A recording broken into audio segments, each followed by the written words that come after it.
Welcome, everybody. I'm Love Coach Scott Thomas, and it is Saturday Night Alive for the Global Peace Tribe. A big hello to all the people that have been with us in our Zoom room, and a big hello to those of you watching on well over 100 Facebook groups and pages.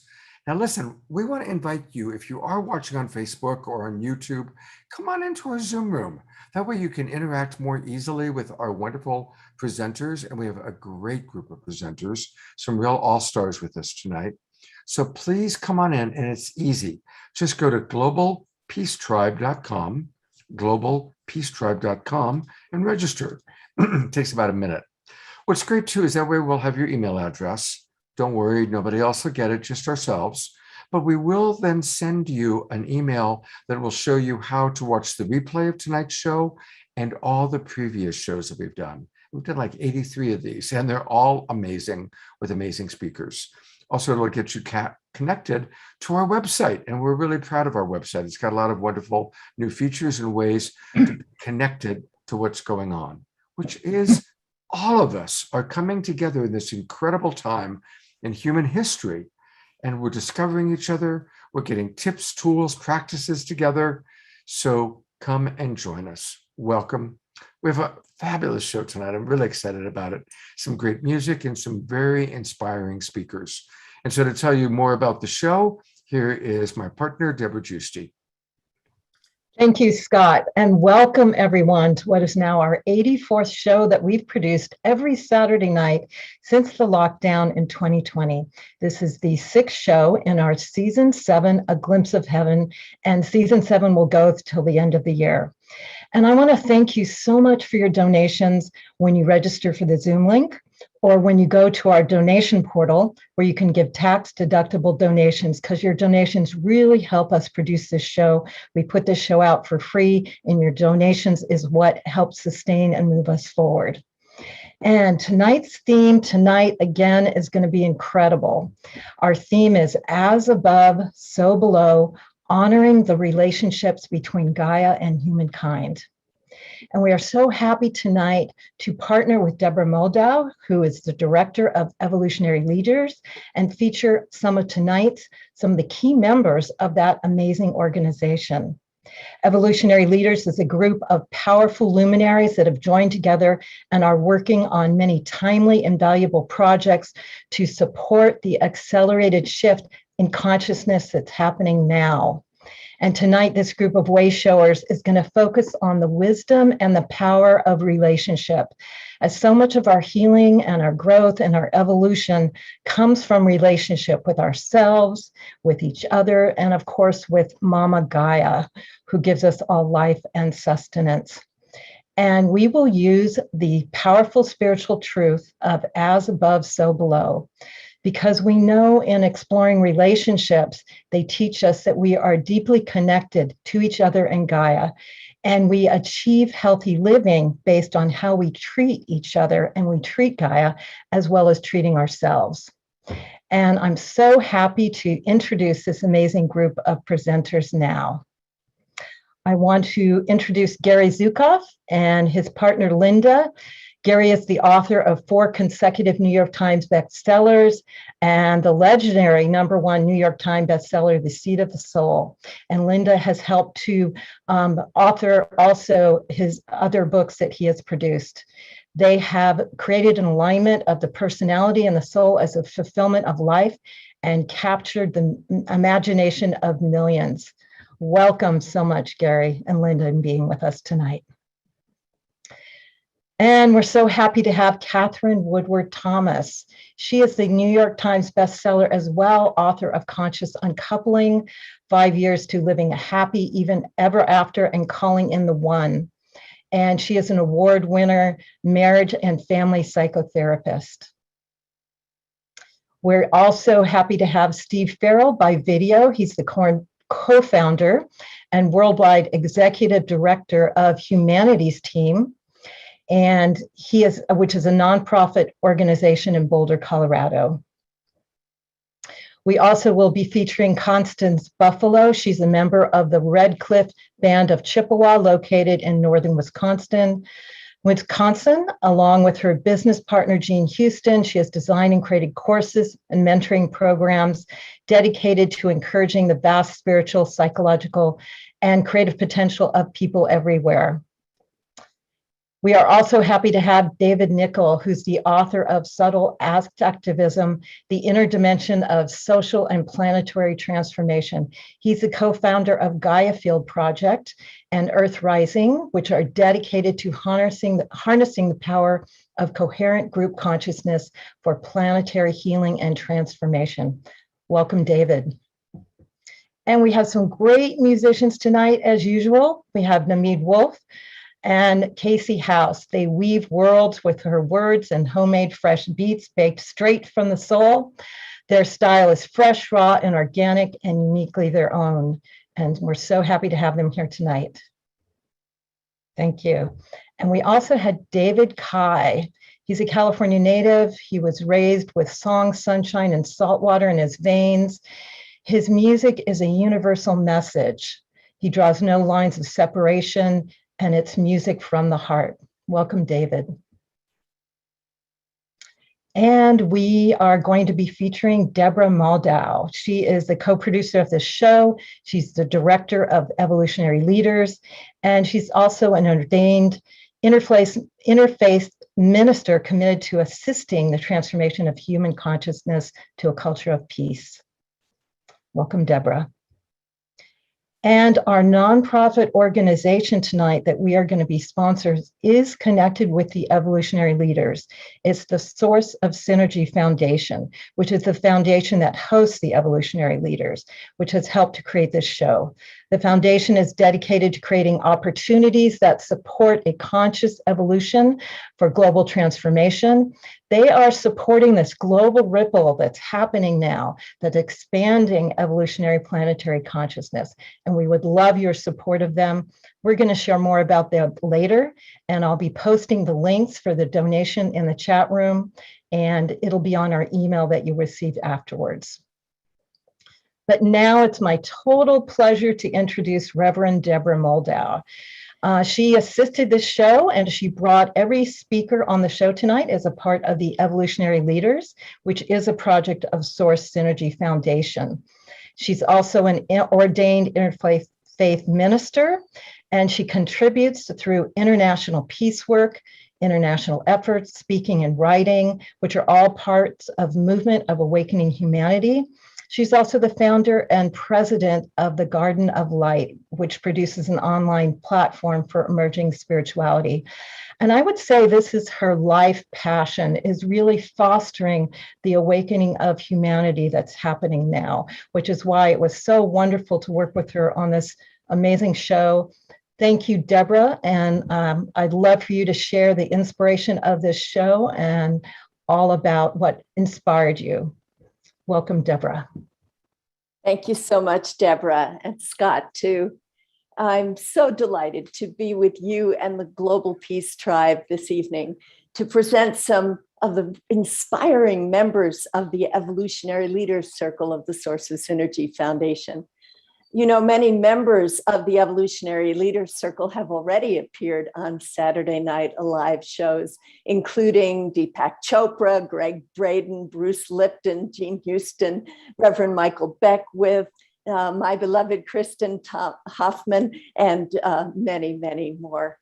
And tonight's brilliant guests will address in different ways our theme, as above, so below, honoring the relationship between Gaia and humankind. During almost 2 years of pandemic, we learned how painful it is not to be able to touch one another. But how often do our feet get to touch the earth? We live in an unnatural state of disconnection from our mother planet, from her living plants and animals, from one another, and perhaps even from our own true nature. So tonight, we're going to explore how to find our way, not back, but forward to new ways of seeing ourselves and connecting deeply with one another and our beautiful Gaia. Something inside us is yearning for this. So let's take a deep breath together. Let's do it right now. And feel our connection to the earth, and feel our heartbeats synchronizing with one another and with all living beings in our earth community. And now, let's begin.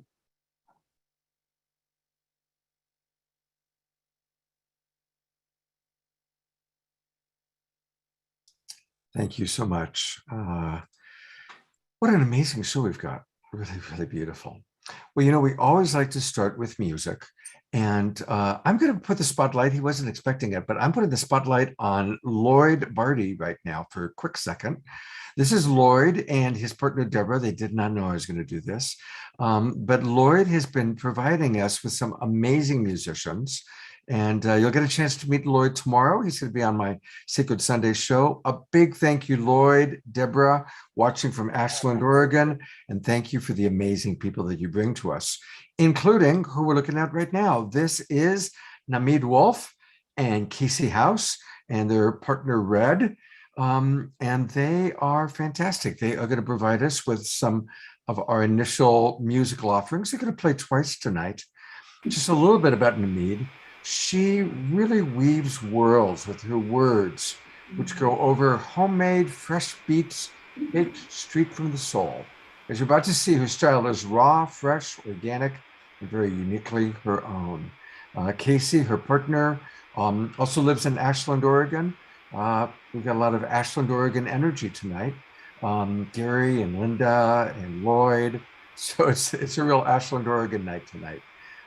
Anyway, welcome, Namid, Casey, Red. What do you got for us right now? Hey everyone, thank you for having us. Thanks, Lloyd, for bringing us on here. We love you so much. Yeah, thank you, Lloyd.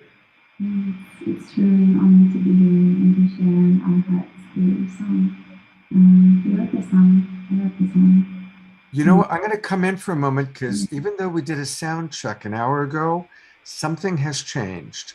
There is a pretty loud buzz going on, and we're having trouble hearing Namid. Can you hear me now? We can hear you, but there is, it sounds like there's a buzz going on that's definitely influencing our sound. It sounds almost like a consistent hum. Okay. Okay, we're gonna fix it real quick. Yep, and this is, you know, this is the thing to remember, everybody. We're all coming from our living rooms, right? We're, you know, it's a remarkable thing that all these incredible people are coming to us from their living room, and that's part of the magic of Saturday Night Live and part of the challenge sometimes. You still hear that hum coming through? It's much lighter. It's not a problem. I can hear it, but it's not getting in the way now of your voice. Okay. All right. Would you like us to share our song now? Yes, we'd love that. Can you hear his guitar coming through? Yes, we can. Great. Okay. This is called Origami Mommy.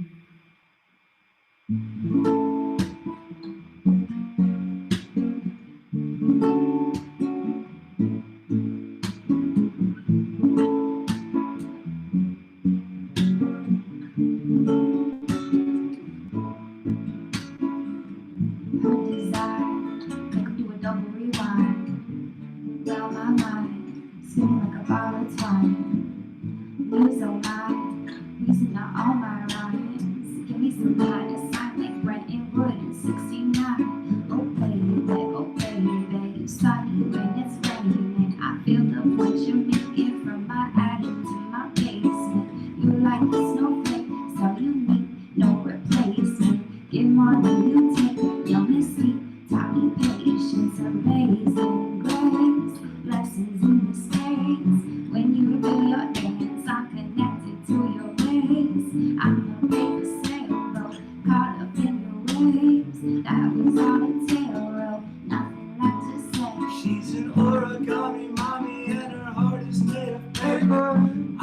laid upon me, they're like knives sharp as razor, greater than most loved by the Creator. There's nature's recipe of flavor. Oh, my edges turn me outside in. I'm your pretty paper crane dancing in the wind. Origami ma, Origami me, origami ma, origami me, origami ma, origami me, origami ma. origami me. You gotta be patient. I line my edges and chasing. We can take a trip staycation. The sun always shining, was hating. Jumping on the frame, you were waiting. I was looking out the window, it was raining. Beauty in the storm, we're raining. Vision with a dreamland arrangement. Petals on my wrist, gold inside my fold. Silk up on my skin, divine inside my bones. Put me in your pocket, take me home. I will always listen to you so that you're never alone. First grade of love, 60 cups and shame. Nothing's what it seems, so when we're on the dream boat, going down the stream, slow, glowing neon green, so butterflies flutter by, what's it even mean? No, Fibonacci patterns on me. She's an origami mommy and her heart is made of paper. Eyes laid up on me, they're like knives sharp as razor. Greater than this paper, also loved by the Creator. There's to her nature's secret recipe of flavor. Oh, my edges turn me outside in. I'm your pretty paper queen dancing in the wind. Origami ma, Origami me, origami ma, origami me, origami ma,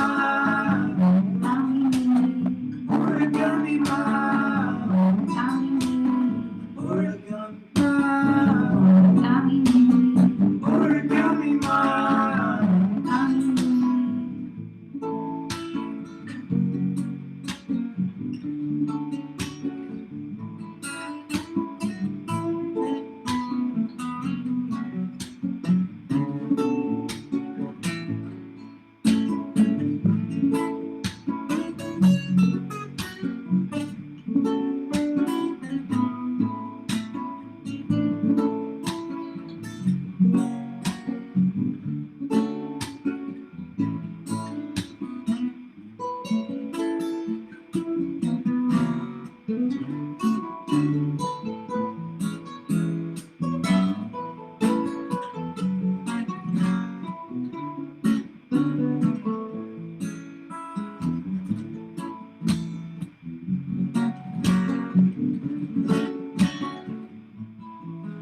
She's an origami mommy and her heart is made of paper. Eyes are laid upon me, they're like knives sharp as razor. Nothing greater than this labor, also loved by the Creator. Nature's secret recipe flavor. Oh, my edges turn me outside in. I'm your pretty paper queen dancing in the wind. Origami ma, Origami me, origami ma, origami me, origami ma, origami me, origami ma. origami me.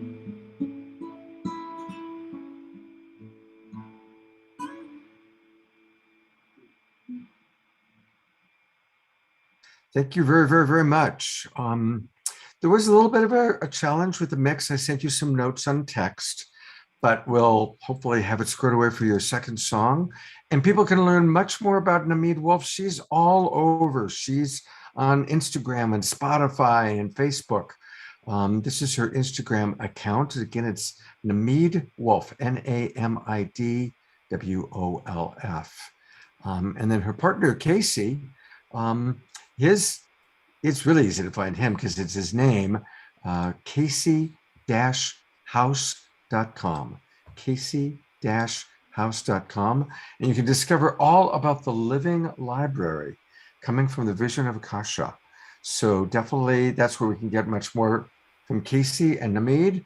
Want to thank all of you, and we'll look forward to seeing you a little bit later on in the show. Thank you so much, Scott. Thank you. All right. And to introduce our first actual full speaker, here is Reverend Deb. Thank you so much, Scott. It was really important that we begin this show with an indigenous perspective. So I'm so excited to introduce you all to Constance Buffalo of the Red Cliff Band of the Chippewa Nation. And Constance was traveling, so she was not sure that she could be with us this evening. But when I heard that, I remembered a private talk that she gave to our Evolutionary Leaders Circle last April that moved us so deeply. And so you're going to hear something very special tonight, something that others outside of our circle have never heard before. That special video that we're going to share with you. And I want to recommend that you listen very closely, because every time I hear her, I learn more from Constance Buffalo. So let's hear her now. It's a pleasure to be with all of you. As we begin this today, we would always, if we were doing this in a traditional way, we would always be bringing in our ancestors and asking them to sit with us and to be with us and to listen to our words and to give us their wisdom and to share it. And so I'm going to begin this day inviting in all of your ancestors to be with us and to have you as the apex of all of those generations, and you as the fulcrum that will take us forward. Well, when we pray, we include all of our relations in our prayers. This doesn't mean just your grannies, nieces, and nephews. It means everyone and everything in the circle of life. Our creation story tells us that all life emanates from the great mystery. We call this Gishe Manidu. You would know some of our words are Anishinaabe Moan, also called Ojibwa, from Longfellow, by the lakes of Gitchigumi. Gitchi is Anishinaabe Moan. Gitchi is great, lake is Gumi. But in our way of saying, just changing that word a little bit from Gitchi to Gishe, it's the same spelling. It's that great mystery that's infused with nurturing and life-giving and regeneration and caring. And it's not a deity, it's a ubiquitous presence that moves like an energy through all of life. So from this great spirit, every aspect of creation has its own spirit, its own manidu and purpose for being. Together, they form a creation that is both sacred and meaningful. We humans are the last of the creatures who came to Earth, according to our stories. Before us came the stars and cosmos, the lands and oceans, the beings of the skies and waters, the singers in the form of birds who carried the seeds of life into the four directions and spread life across the earth. Every being of creation was born with a purpose, and the world flourished. Humans, as the last to be created, saw all those who went before them as their ancestors, as their elders. And through this awareness, our relationship to the world around us was born. So when we call in our ancestors in prayer, it means that we're calling all those who have gone before us. The mountains, the stars, the skies, the smallest, the seen, the unseen, all of the elements of what is called Earth, our mother. As the youngest, it's for us to listen and to learn from all of them, because we know that they can live just fine without us, but we can't live without them. I began with the story of our cosmology because from that cosmology, we form our values. Earlier in our Ojibwa beginnings, we were given 7 gifts from the 7 grandfathers in the spirit world. These were wisdom, love, respect, bravery, honesty, humility, and truth. Our ancestors were also told that with each of these gifts comes their opposite. And it's for us to find the balance and choose what gives life its meaning. The look at values leads us into this time, your time. Hundreds of years ago, when my ancestors were living on the East Coast, prophets came to them and told them what was ahead. These prophecies, called fires, initiated our great Algonquin migration across the country. And 6 of the 7 fires, these prophecies, have been fulfilled. There remains only the 7th prophecy, and half of this prophecy is for you, not for the Ojibwa people. It says that the time will come when you will decide between 2 roads. If you choose the right road, then the 7th fire will light the 8th and final fire, an eternal fire of peace, love, brotherhood, and sisterhood. But if you make the wrong choice of roads, then the destruction which you brought with you will cause suffering and death to all of Earth's people. We believe we're in that time now. The balance of the circle of life is breaking in ways that may never be mended. In our lack of respect for our more than human relations, we're exterminating 150 to 200 species each day. Timing. It's now for us to remember who we are in the circle of life and to act now before it's too late. And here's the good news. First and foremost, we're not alone. We have the power and energy of a tribe, not just the tribe of humans, but that of the living system that we're a part of. You are empowered by your spirit, your manidu, and connected to the spirits of the life around you, interwoven together by Gishe Manidu, whose breath and presence is the energy of life itself. You are a living miracle of creativity, intelligence, wisdom, and action. All of these choices come now at this turning point when technology can connect us to each other in a way that has never before been possible. David Suzuki says that it takes 3.5% of the population to hit the tipping point where the trajectory of destruction of life can shift. Pray, listen, create, and act together. Humble yourself to possibilities. The power is in our human and non-human tribe to come together, share ideas, and choose the right path. As I think of the paths, one is of taking exploitation and greed, and the other may be that of giving, respect, and reciprocity. But I don't believe they're static. I believe they're alive and created by our intentions, actions, and desire to mature as humankind and help create a future worthy of our children. What if we together used our influence in all our networks to educate and ignite the awareness and actions of our respective constituents? Perhaps it would be our gift back and take us one step closer to that 3.5 solution. For you and all my brothers and sisters, miigwech, I will remember you.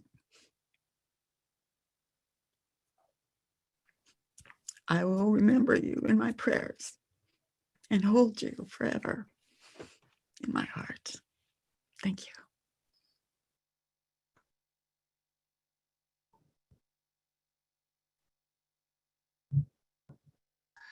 Thank you so much, Constance Buffalo. She's a longtime friend of mine. It's good to see her again. She is doing a very special collaboration with the great Jean Houston. And it's going to be a 7-week online class. So for more information, please go to jeanhouston.com, jeanhouston.com. That's where you can get more information about it. And I think Deborah's been putting it into the chat box, which again, that's another reason why all of you watching on Facebook or YouTube want to come on into the Zoom room, because it's easier for us to reach you that way. And speaking of Deborah, I'm going to turn it over to her to introduce tonight's Wisdom Jewels. Thank you, Scott. What a beautiful show already. And this is one of our special features of Saturday Night Alive, produced by Jay Mayer, executive producer and sponsor, and Jan Kaplan, senior producer. And these are special inspirational sayings that relate to our theme. And they do this a special feature every single show. And here it is now, the Wisdom Jewels.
I've put the spotlight on Jay and Jan, who create these wonderful wisdom jewels for us. And thank you so much, both of you, for all the amazing contributions you make to the show. And I love that you've got the Buddha and Yogananda, but also some of our presenters, Gary Zukav and Katherine Woodward Thomas. They're in good company. So thank you so much for creating that. That's really fun. And Jay just started a new one. You know, we started with Wisdom Jewels maybe 6 months ago. It's become a wonderful feature. Well, we've got a new feature that we're debuting tonight. This is the Zen Corner. Let's take a look.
That's a thumbs up for me. Hey, Reverend Deb, it's Spotlight's on you, and we're looking forward to your introduction of our next speaker. Well, that was amazing and light touch indeed, a touch of light to guide us on our way. Thank you so much. Gary Zukav is one of my heroes. When I first read his seminal work, The Seat of the Soul, it literally changed my life. I always kept a few spare copies in the house because whenever someone would say to me, "Oh, Reverend Deborah, you're so spiritual. How can I become more spiritual? Where do I begin?" I would give them a copy of Gary's book. And then Oprah Winfrey discovered Gary's wisdom and shared him with the whole world. But Gary has not rested on his laurels. He gives transformational workshops with his beloved spiritual partner, Linda Francis, through the Seat of the Soul Institute. They've written books together. And now Gary has written another groundbreaking book on the next level of our evolution called Universal Human, unlocking the potential of a new era of humanity based on love. Welcome, Gary Zukav. Thank you, Deborah. It's such a joy to be here tonight. And especially thank you, Jay. Thank you, Jane, for putting together, Janice, for putting together these beautiful wisdom tools. Thank you, Deborah. And of course, thank you, Scott and Deborah Gusti. And I love hearing Connie Buffalo. She's our neighbor along with Jane Houston. And everything that she said from her culture's wisdom is in my heart. Linda and I were adopted into Lakota culture about 20 years or so ago.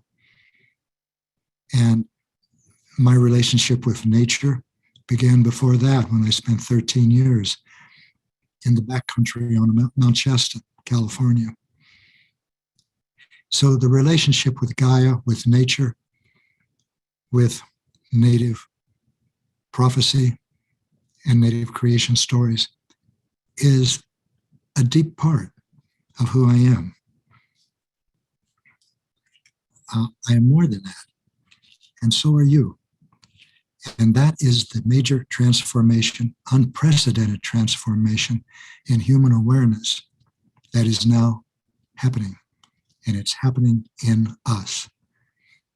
It's a transformation beyond the limitations of the five senses, and the understanding of power is the ability to manipulate and control, into a larger perception that is not limited by the five senses, and in which power is understood and experienced as the alignment of the personality with the soul, whose intentions are harmony and cooperation and sharing and reverence for life, which you can see are very much or the same thing that the Creator told Connie's people so long ago. And this new perception, this new consciousness is allowing us to see things and sense things and know things and understand things and be with things in entirely different ways than we were able to when we were 5th century and saw power as external. It changes our perceptions of us, changes our perceptions of the world, of the universe, of community, of relationship, of everything. And it's from that perception that I'd like to speak, that new consciousness. And it's not just mine, it's touching hundreds of millions of us now. And within a few human generations, all of us will be multi-sensory. That means we have more ways to perceive than the single system of the 5 senses. And from that perception, everything can become startling in its novelty, startling in its new ways of showing us who we are and what we can do, and what our responsibilities are for what we can do.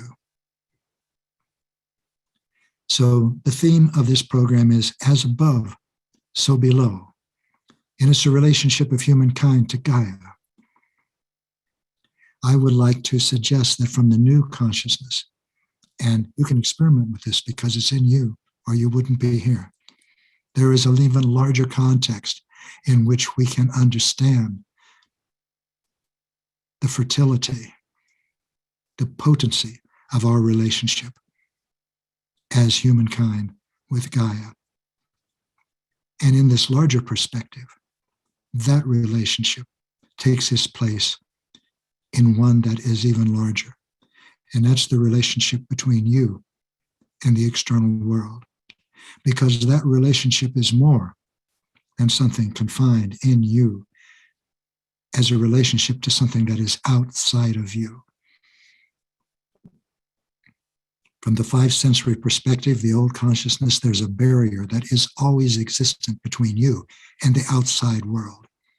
As we become multisensory, that barrier begins to dissolve. And you begin to see that all the things that you do to transform yourself transform the world. You begin to see that your power to change the world is the same as your power to change yourself.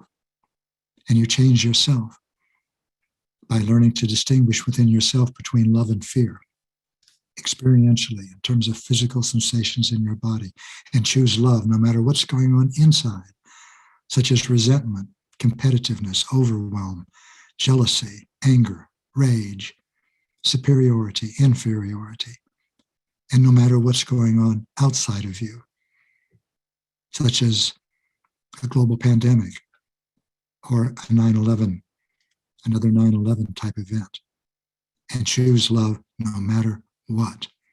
That's our evolutionary path now. It's more than that. That's our evolutionary requirement.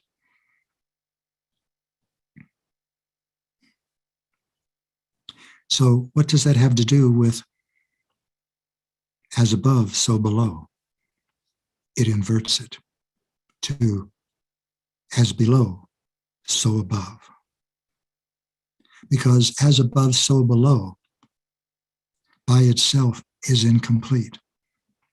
Because as above, so below does not yet contain and did not contain at the time that that understanding of the relationship between us and the outer world was modified, was obliterated, was replaced entirely by a new consciousness in which as below, so above completes that.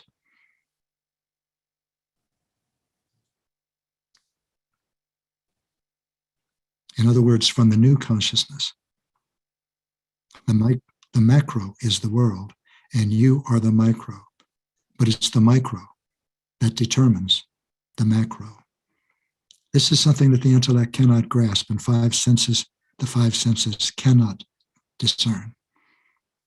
But multisensory perception sees it, and the higher order logic and understanding of the heart that is now replacing the linear logic of the intellect in hundreds of millions of us is allowing us to see these things and to experience these things. All that you do to transform yourself is more than self-transformation. It's world-changing. As your expansion, as your consciousness, as your perception, as your understanding expands far beyond what it was when we were five sensory, we begin to see that the love and fear in the world are the same love and fear in us. Let me put that in a more precise way. The love and fear in the world is the same love and fear in you. So in order to change the world, in order to change that, you need to change you. And that's creating authentic power. That's what you were born to do. You were born to move beyond the control of parts of your personality that cannot and do not love, the parts that are angry, jealous, and so on. And where that leads you is directly into love, which is another way of saying directly into an unfiltered, direct experience of the universe. That's the path that we are on. That's where we're headed, but it's not automatic. Our new consciousness is a gift. It is, you might say, automatic because we don't have to develop it. But authentic power, the alignment of your personality with your soul, is a potential. And the only one that can bring that potential into being is you. And the only place you can do that is you. And what you affect is everywhere. Love is instantaneous, universal, and it excludes nothing. As below, so above. I'm so grateful to share these thoughts with you, and I hope that they're helpful. And I pray to our ancestors, which means, as Connie pointed out, life, everything in it, but life beyond what we thought it was. Everything that we can see and what we can't see, everything we can imagine and what we can't see, imagine, everything that is and is not, all of that we are headed toward. Not that we're not there now, but this time we're going there with awareness if we choose. Thank you so much, Scott. Thank you so much, Deborah. Thank you, Gary. I want to read to you a couple of, there's a lot of comments coming in, but two in particular. Pam writes, I read Universal Human after seeing Gary on an episode of Saturday Night Live earlier this year. And his teachings in this book are so beautiful and necessary. Thank you for having him on tonight. And then Alice Grace asks, well, how do we make that shift? How do we love all those negative aspects of anger, jealousy, feeling better than, competitiveness? And so, Alice, your question is a good segue for Gary and I to let everybody know that there's going to be a very special event. I'm so grateful. Gary and his amazing wife, Linda, have agreed to give us 2 hours of their time to go deeper into answering those very questions. It's going to be on Tuesday night, November 16th, so it's coming right up from 6 till 8 p.m. And so please join us. Now, this is going to be a Zoom meeting. So that means that if you want, people's cameras are on. It's much more interactive, very similar to what we've done with Andrew Harvey, Neil Donald Walsh, and a couple of our other favorite presenters that have agreed to do these special intimate conversations, the Twin Rays most recently. So join us Tuesday night from 6 till 8 p.m. And that's going to be really special. And I do want to also really encourage people to go to the beautiful website that Gary and his wife have created, his spiritual partner. And it's the Seat of the Soul. Earlier, Linda was telling us that they're doing a lot of things there. So there's a lot of ways to connect. You can, of course, find their books there. You can find the different resources that they provide, and it's seatofthesoul.com, seatofthesoul.com. And if you go there and if you go to about their events, programs, all sorts of things, I'm going to take you just briefly to resources and get the books, because Gary's books are amazing. And he's co-authored 2 of them with Linda. And so this is where you can find out. Universal Human is the new book, which everybody is raving about. Of course, Seat of the Soul is that classic that probably every one of us have on our bookshelf already. But there's the new ones that Gary and Linda have written together, The Heart of the Soul, Mind of the Soul, and Spiritual Partnership. And I just want to say for a moment that they are such a beautiful embodiment of spiritual partnership. A lot of us got a chance to talk to them a little bit in our early Zoom room show. They met midlife and have really formed this beautiful partnership that's really helping to play your role in changing the world. So thank you both so much. Welcome, Scott. Thank you. Well, we look forward to seeing you on Tuesday night, the 16th. And Yes. thank you for blessing us with your presence tonight. Here is, of course, Deborah. Deborah, wasn't that amazing what he just shared? It's always amazing what Gary shares. He has so much to teach us because he has himself really gone deep into his own heart and soul to bring forth his wisdom. Yeah. Well, thank you, Gary. Thank you, Linda. I popped you on Spotlight one more time. So we're twinkling you, and lots of wonderful, wonderful comments are coming into the chat room. Well, as I've happened to have you on camera right now, Reverend Deborah, tonight we want to honor you and the work that you're doing. And she is involved in so many different things. So we're going to actually share with you, our viewers, whether you're watching live right now, we also want to acknowledge all the people who watch our replay. Our statistics show us that about 30% of the people actually watch the replay. So whether you're with us live or replay, this is where you can learn more about how to support the amazing work that Deborah is doing. And so the first place we're going to go to, tell us about the Source of Synergy Foundation, Deborah. The Source of Synergy Foundation is a very special and unique organization.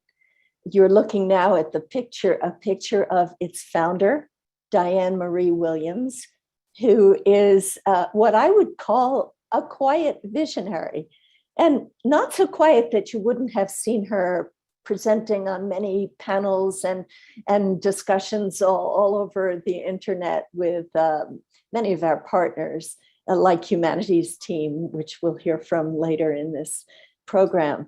But because the Source of Synergy Foundation is based on this notion that the synergy among us is so powerful that when we come together, the whole is far greater than the sum of its parts.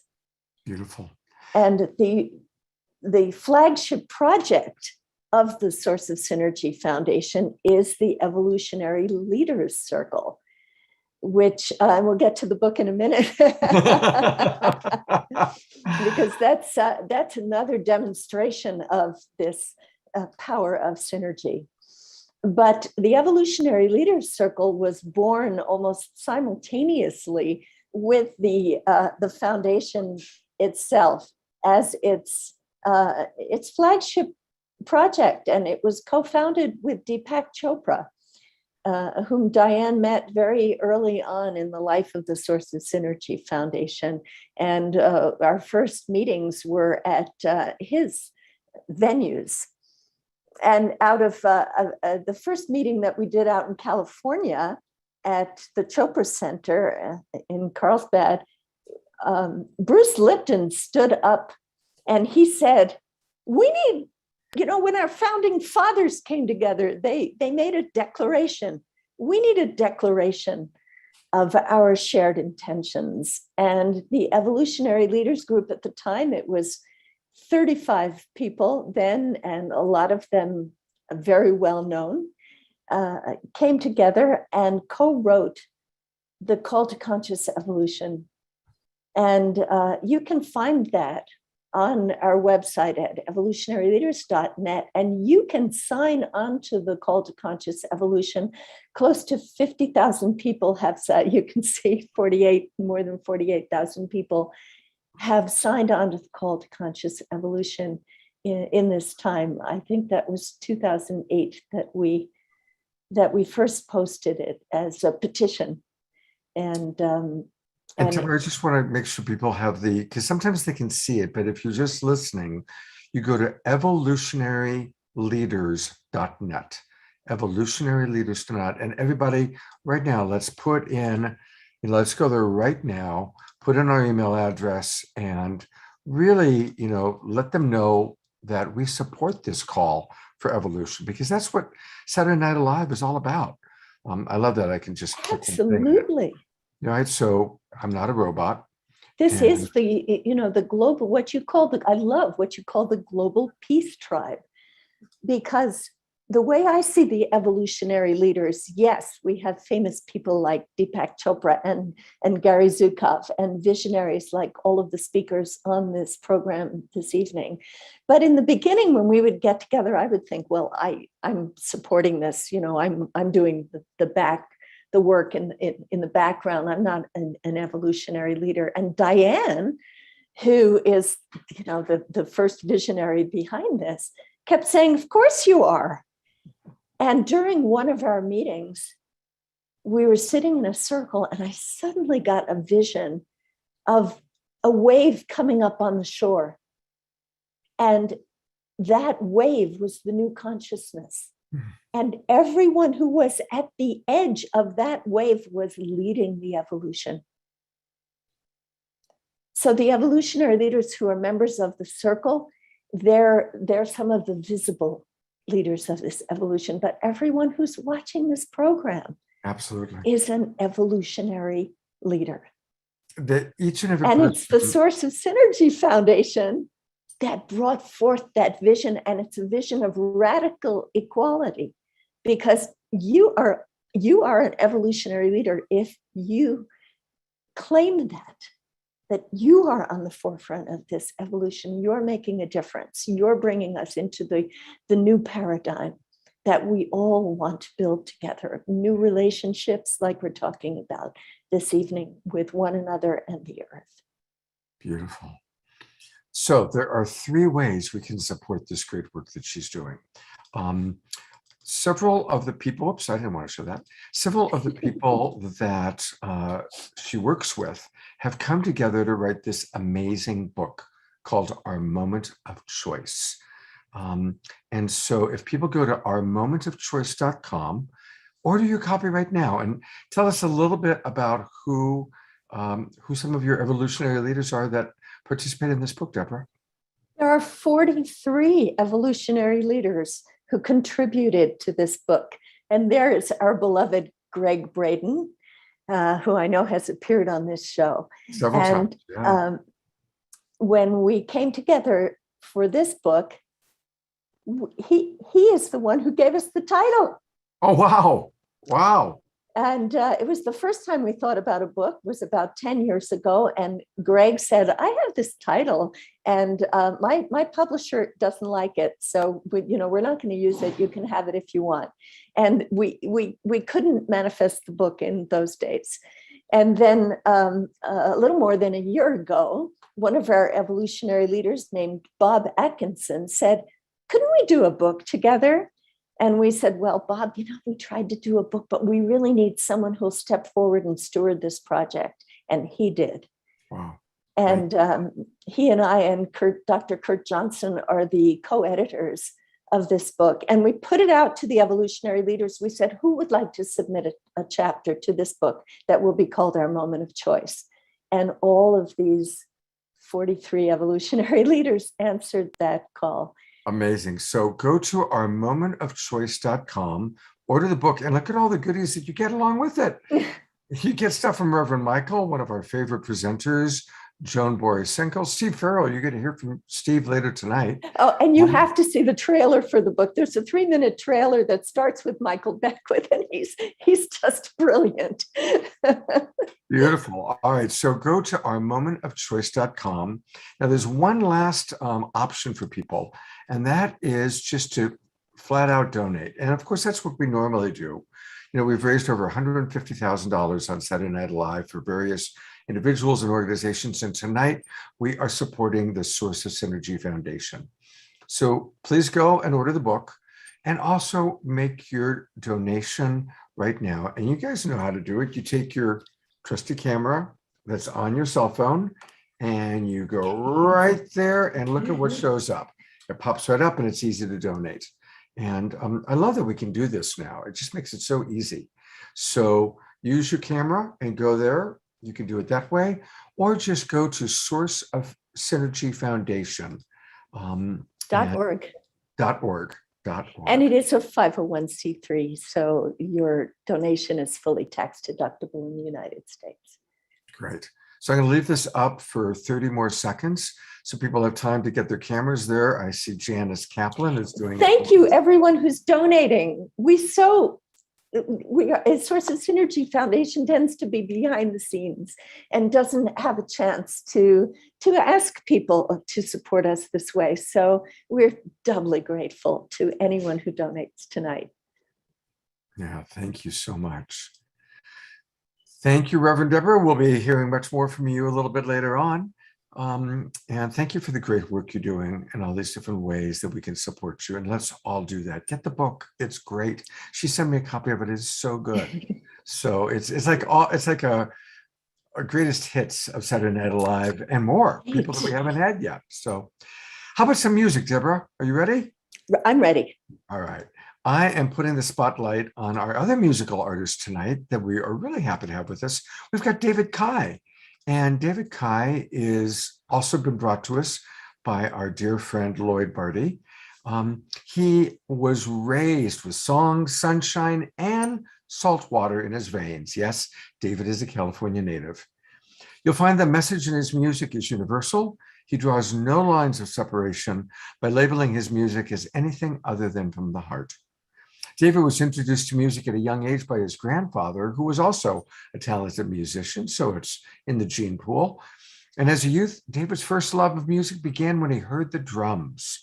He's played the drums in every genre from punk to jazz, while also expressing himself through skateboarding and surfing. So he has traveled the world. He's been all over Indonesia, New Guinea, South America, Hawaiian Islands. He's a free spirit. Today we get to hear him play guitar and sing. David, welcome to Saturday Night Alive. Thank you. Thank you for letting me be here. Say thank you to Lloyd for thinking of me too. And thank you for all the speakers so far. It's been really awesome. Yeah, this first song here I have for you is one of my more recent songs.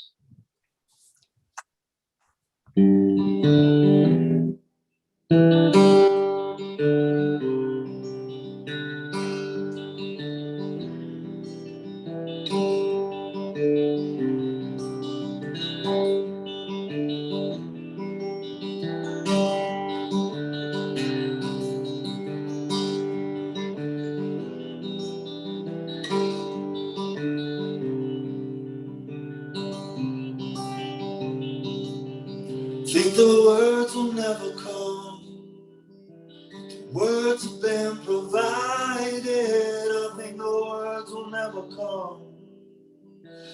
Words have been provided. All the places that I run, all the places that I hide in, all the places in my mind, all the places that divided. But this love, it comes for free. Yeah, this love, it has no price here. Yeah, this love, it comes for free. Yeah, this love, it has no price here. Yeah, this love, it comes for free. Yeah, this love, it has no price here. Yeah, this love, it comes for free. Yeah, this love, it has no price here. Step forward into song. Step forward where the light is. Step forward into song. Step forward where the light is. Step forward into song. Step forward where the light is. Step forward into song. Step forward where the light is.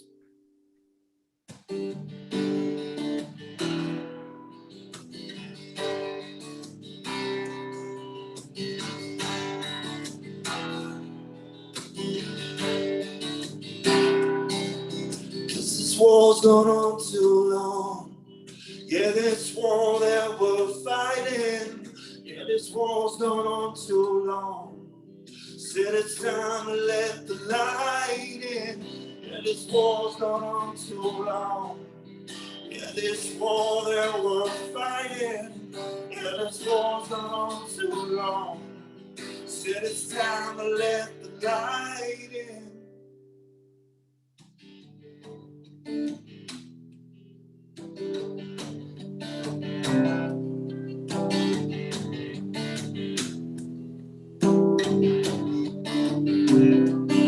I think the words will never come.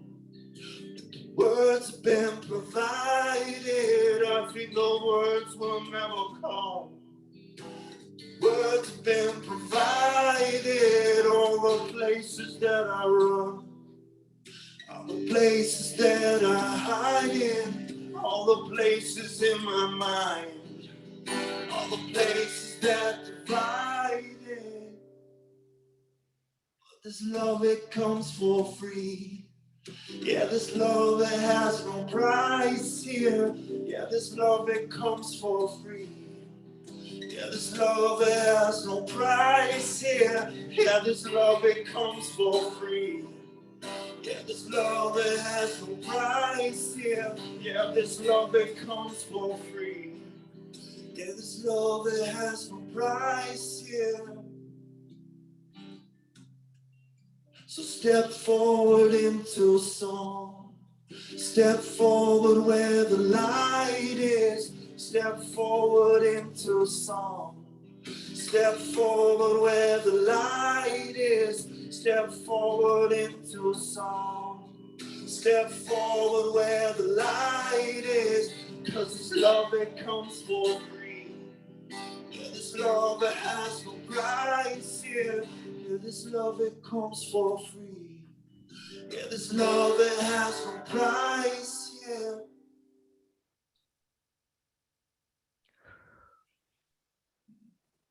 Thank you very much.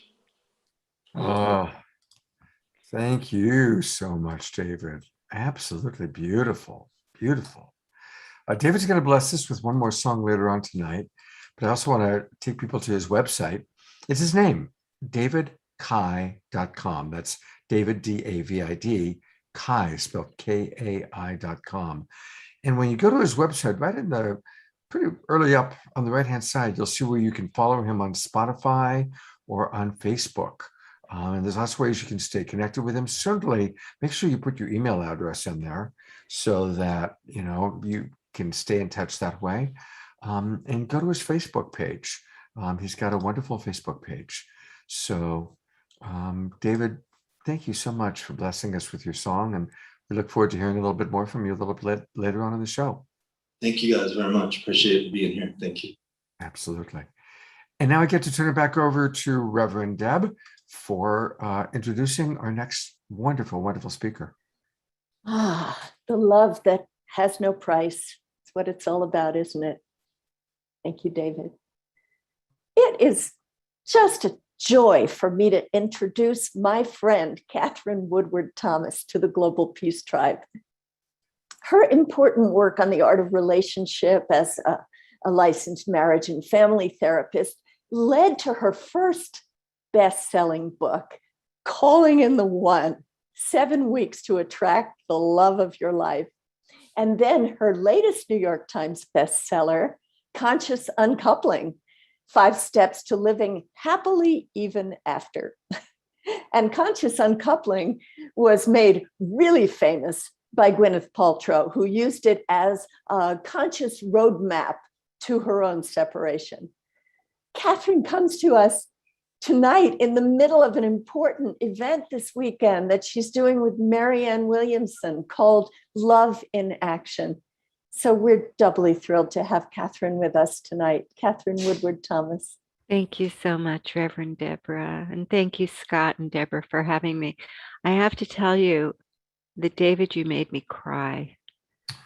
You know, and what moved me so deeply, and I'm going to have to say this about Namid and Casey and the other gentleman playing with them, is we have to get the miracle of these young people who are devoting such high levels of talent to singing about the light and singing about love.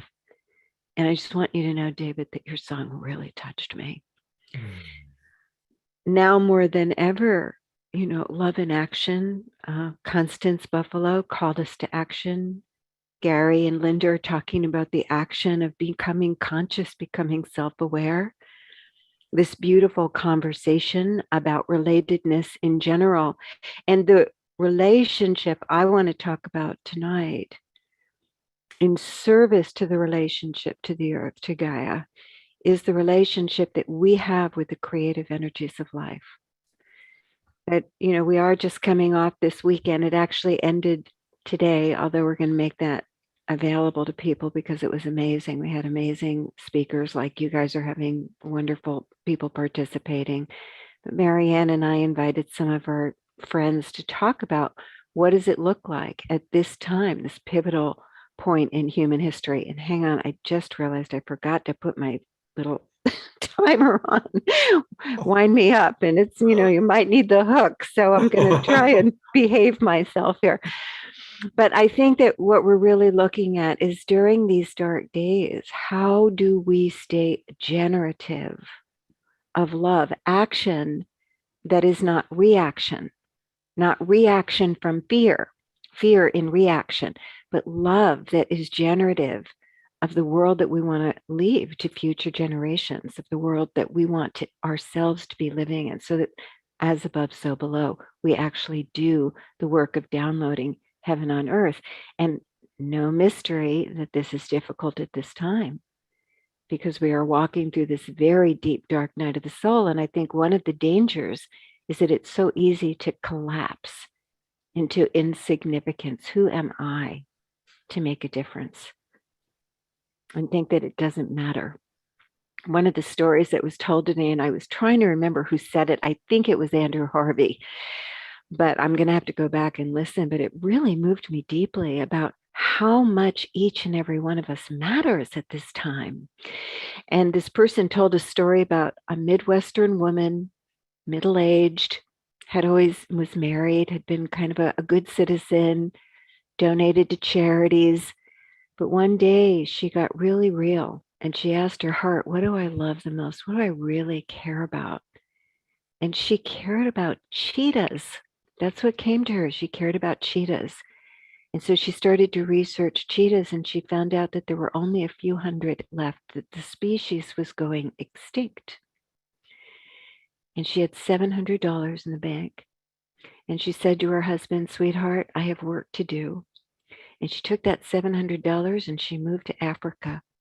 All she had was her commitment to make a difference, to be love in action, and to actually begin to define her life, not from the circumstances of what's happening in the world, not from the pain of the world, trying to fix it or save it, but from a sense of possibility that she just began to feel at the center of her soul, like, I can do something about this.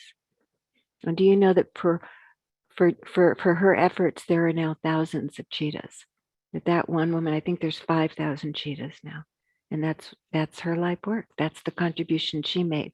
So each of us has that call. I will tell you that we are at a time where the old system of how we create things is insufficient to what's needing to be created. Meaning, in other words, we're kind of goal oriented. We've kind of got it down. Like if you want to, you want to build a house, you need this many bricks, and here's the plans, or you want to go to graduate school, or even you want to write a book, you figure out what the formula is for a book proposal, and maybe you need a book agent, and you can call people, do you know a book agent, and how do I write that letter? When we're talking about creating the new paradigm and being of use and surrendering to life, use me as a co-creator of that future, not relating to God as a parent in the sky, like, God, please give us this. Please have mercy on us. Please save us, God. That's where we're kind of relating to God as a parent. And what we need now is an adult relationship with the creative energies of life, where we step into partnership. So we're not relating to the universe as a parent in the sky. We're relating to the universe as our partner and taking a stand for a future that is unreasonable and unpredictable and unforeseeable. You will not know how to drop the plan on how to get there. That's why the cognitive system, the logical system, which is so helpful in other areas of life, it won't work here. Where we need to go is into an intuitive relationship with life, where we're leaning in and we're listening for that which lies in the unimagined. Some of the world that we are seeding right now, we may never see in our lifetimes, but it's the noble work, and it makes our lives beautiful and worth living. It's the noble work of our time to take a stand. One of the things I do in my own practice is that I listen to the ancestors of my past for guidance and wisdom, but I also listen to the ancestors of the future. And I ask them, who would you have me be? What would you have me stand for? The answers I get are always way beyond my own identity. If I let my self-doubts get in the way, who am I? I'm not ready. I'm not good enough. Those are the things that slow us down and take us out. We have to get outside of our own concepts of ourselves and begin to expand our identity. And imagine even that if this is what is happening, and we are here at this time of what is happening, that we chose to be here. Because even though our personalities might be insufficient to the task at hand, our souls are not. And your soul is coded with the future that is wanting to be born. And you are on the transition team. So just try on that identity. One practice that I began with myself is that I started to train myself to think in terms of what is good for the whole, as opposed to what is good for me. It's one stage of development to say what is good for me. If you were never mirrored as a child and you got disconnected from yourself and you actually don't know what's good for you, it's good to ask yourself, what is good for me? What is right for me? What is true? What is mine to do? What is mine not to do? What's my yes? What's my no? But we don't want to stop there. The moment you have that, then you have to train yourself to be a leader of love in the world. You know, leadership is not authorized from the externals. Leadership is authorized from within. You're a leader of love because you choose to be a leader of love, because you love life so much that you just say yes to surrendering yourself to being of service to the light. This is a very dark time that we are in, and it looks likely that it will probably get darker before we are done with our transition. And so the impulse is to make our lives smaller or to turn away from what's happening. And what I want to invite us to do is to stay present to everything that's happening and to lean in and to listen for the future that's wanting to be born, and to ask life, what is mine to do today? And here's the key. You're not going to get the whole download. You're only going to get your next step. And you have to be brave. And when you get scared and you think that somehow you're alone, affirm to yourself who you really are and what you came here to create. Soothe that younger you that's in your belly saying, no, you're not enough, or no, you're all alone in the universe. Who are you? And remember that you are indeed chosen because you have chosen to be chosen. And have the courage to take that one step toward the light. I'll end just with one of my favorite quotes by Mary Oliver. Keep some room in your heart for the unimaginable. Thank you very much. Oh, Katherine, thank you so much. There's so many things you shared that are powerful. I love that idea, the ancestors of the future. I'm always big about praying to the ancestors, but I hadn't. That's beautiful. That's really beautiful. And I also really want to acknowledge that as you told the story of the woman with the cheetahs, and as you shared, what I'm hearing is not to be disempowered and, you know, looking to God to solve everything, looking outside of ourselves to solve everything, and not being in reaction to what we see that we don't like, but to respond and to bring forth that highest part of ourself that really needs to show up at this time, which is very similar to what Gary and Linda have been sharing. You know, there's like that theme that's emerging of, okay, becoming the universal human, becoming multisensory, really drawing upon why we're here and what we're all truly capable of. And you just give so many different elements to that so beautifully, so eloquently. Thank you. Thank you very much. Scott, Yes. You see why we call these people evolutionary leaders. Yeah, absolutely. Absolutely. And oh my gosh, Katherine Woodward Thomas, this is her website, and it's her name, Katherine, spelled with a K, Katherine, Woodward Thomas, THOMAS.com. And this is this incredible event that she just put together with almost all of our friends, everybody, but all but one of these people has been on Saturday Night Live. So what a great event. And now, can people still go and sign up to get the? Yes, we are. It was such an amazing, inspirational event. Just to hear everyone's wisdom and everyone's perspective was so moving. So we are going to make it available.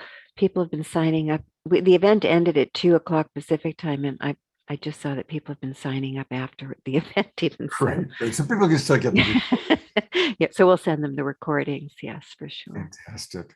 Thank you so much for being with us, Katherine. It's really been just wonderful to have you with us, and I hope you'll come back again soon. Thank you. It's an honor to be here. Thank you so much. We are one. We are one.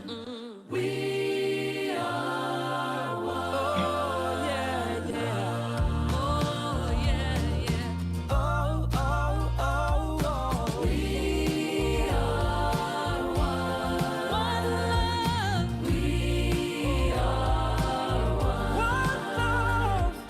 We are one love, yeah, yeah. One love, one love, one love, one love, one love, one love, one love, one love.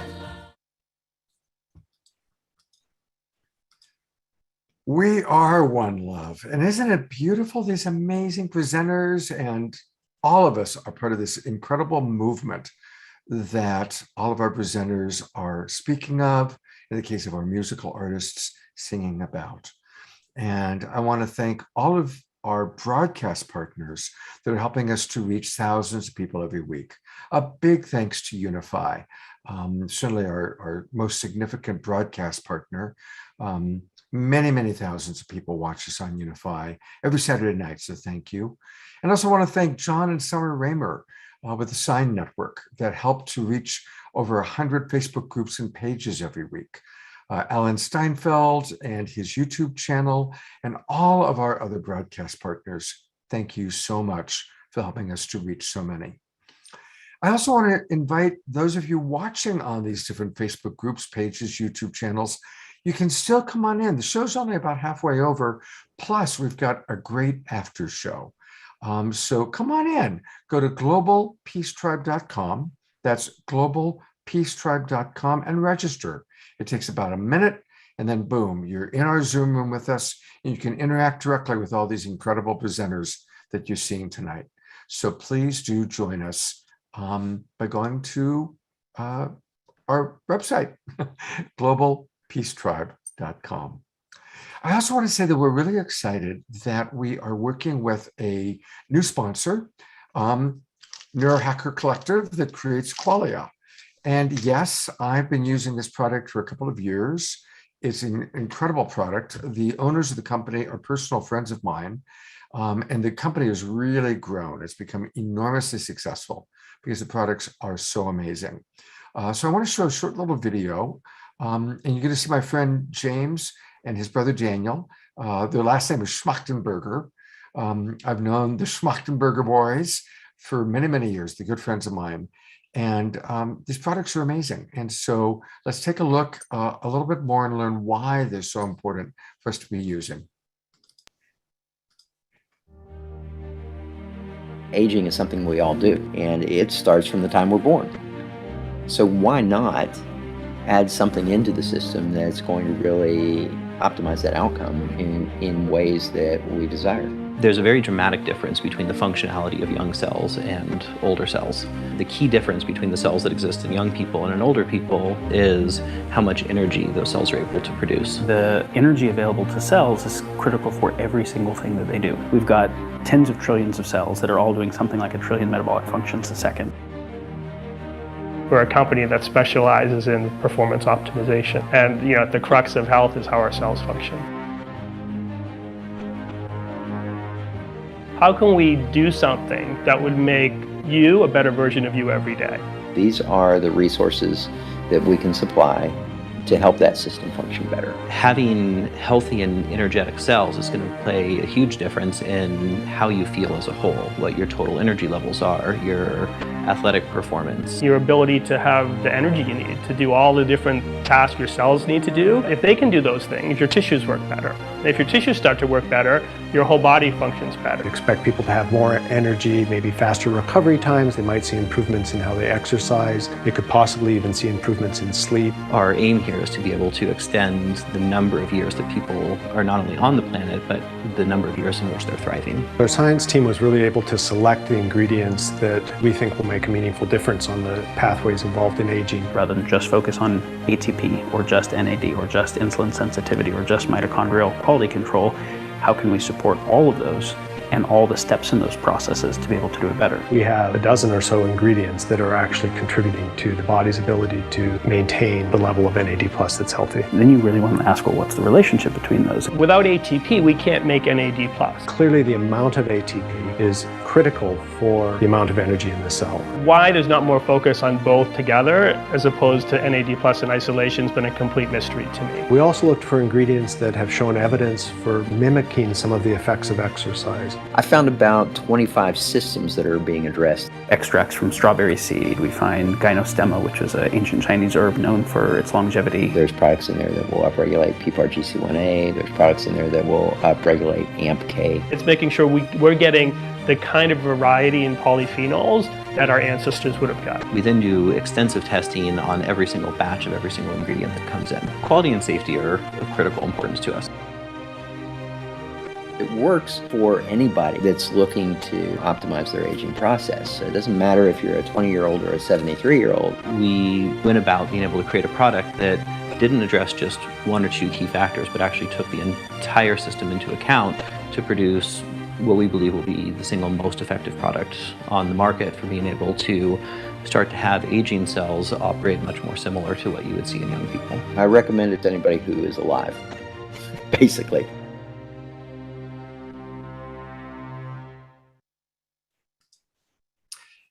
People ask me, Scott, how do you get so much done? Because I really have 2 full-time jobs. There's Scott the Love Coach, coaching couples and training other love coaches. And then there's Scott that produces not 1, 2, but 3 shows a week. Of course, this one, and also Straight Talk on Friday nights and my Secret Sunday show. I don't drink coffee. I don't take caffeine. I use Qualia. I'm 65 years old and I've got great energy. And I really do believe it's because I'm using these really advanced anti-aging nootropic products. So what's cool is because they're my friends, Qualia is giving us a really nice commission. I'm going to be honest, transparent. We're getting a really nice commission for promoting their products, and they're giving you a special discount. So if you go to their main page, which is neurohacker.com, that's neurohacker, as in what is helping our neurons here. And use, whatever it is you buy, use the code SNA for Saturday Night Alive, SNA. And in addition to the 50% off, you're going to get another 15% off. So again, please go to neurohacker.com and order up, give it a try. It's all, by the way, 30-day money-back guarantee, no questions asked. So you've got nothing to lose. Get the Qualia, get the life, get the mind, and let's all anti-age together because we've got great work to do in the world. And each and every one of you is doing great work. Some of you get to be on the show and on the panel, but I know that all the people watching this show are all, like to say, you're all cells, imaginal cells in the new butterfly, the new paradigm that we're creating. And we need to have great energy for it. Speaking of great energy, to continue our Global Peace Tribe announcements, here's my partner, Deborah. Thank you, Scott. And I can testify to Scott's energy. Producing a show, 3 shows every week is pretty amazing. And I know he's been using it and I'm starting to use it now because we could all use that support for all that we're wanting to accomplish and be at this time in our lives. So it's great to have them supporting us and supporting you. And speak about supporting, the Global Peace Tribe really would love your support. It really takes a village to do this show every single week. So we'd love you to support us by promoting to your friends and family. If we're going to be showing you the promo video for next week, and that's a great way, is just to share the promo video out on your email or out on your Facebook, which is really wonderful, or and share the link for people to sign up, because word of mouth is golden. So you sharing with your friends and family is really helpful. And again, thank you for all your donations. The donations are really what help move Saturday Night Alive forward. And thank you for the donations for Source of Synergy. It's really the power of community giving the green love back to what can really empower us positively going forward that really makes a difference. And we are looking for more sponsors. If you'd like to promote a show in the future and really get your message out to thousands of people all over the world, please contact me. And we do have some team positions open for virtual assistant and marketing. So if you want to be part of this incredible team, contact me. I'm going to put all these links in the chat room, but they're always in our email that you get if you've signed up to register and are part of our Zoom room. Or you can go to globalpeacetribe.com. And next week, we have an amazing show. Every show is amazing, but this is really different. The theme is Tech for Good, Uplifting Humanity. So we have on this very unique show some of the high-level mover and shakers of the tech industry that have also gone through an awakening process. So they realize that the power of technology that's evolving now can be used for good for humanity on the planet. And everyone on the show next week has a mission of that.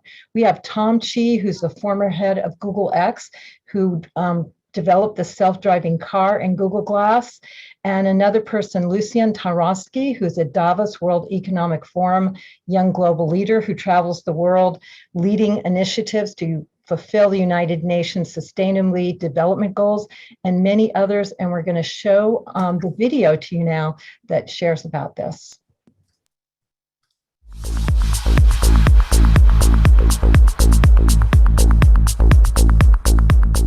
There is a movement in business and technology occurring now to create tech for good, for the upliftment of humanity and consciousness.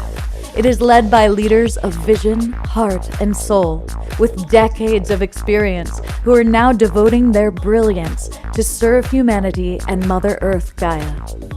Imagine a world where AI and other cutting-edge technologies are no longer manipulating and diminishing us. Imagine a world where centralized power is moved into the hands of the people and our communities. Buckminster Fuller said, "You never change things by fighting the existing reality. To change something, build a new model that makes the existing model obsolete."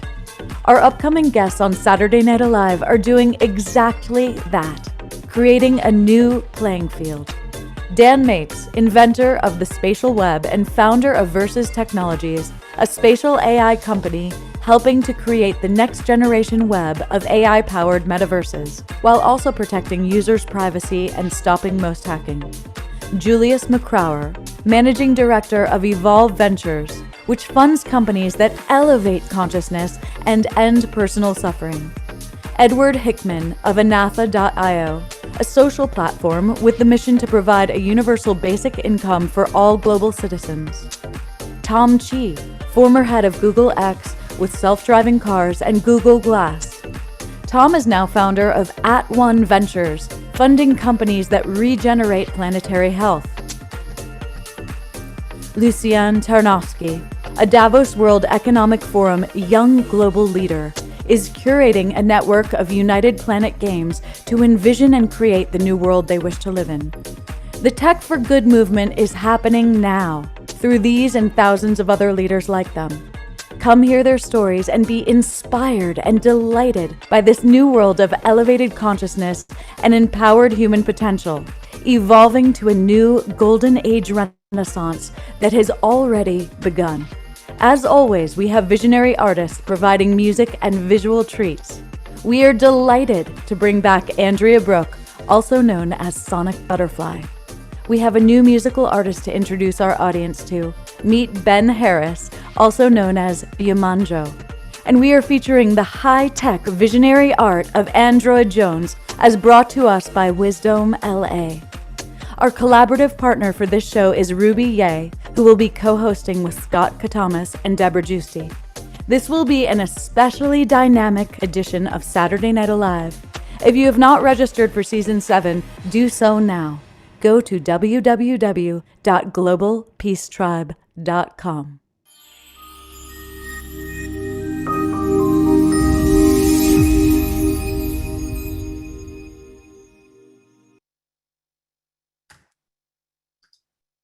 Yes, that is the voice of our dear friend Kristen Hoffman, who did the voiceover. And I want to thank Alan and Son from Virtual World Studios that do such a great job making these promotional videos for us. You know, we've got a really special event taking place tomorrow, and I want to really encourage everybody to come to it. We have chosen 3 of our favorite masterful performers, Sean Jay, Valerie Romanoff, and Johanna One Heart Beekman, for an evening of mirth, music, and magic. Sean, of course, is an amazing magician. Johanna and Veronica play beautiful, soulful music, and they have come up with a wonderful way to interweave that's going to be very unique and very creative. And again, this is a Zoom meeting. It's interactive. We're going to be able to see those of you that come on camera with us. Now, if you want to just watch, you can watch and turn your camera off. But for people that want to interact with us, it will be interactive, including some of Sean's magic. See, my dog is very excited about this. So please join us tomorrow, that Sunday, from 5 till 7 o'clock Pacific time. And you can still register at globalpeacetribe.com. Also, Deborah is putting a direct link into the Zoom room.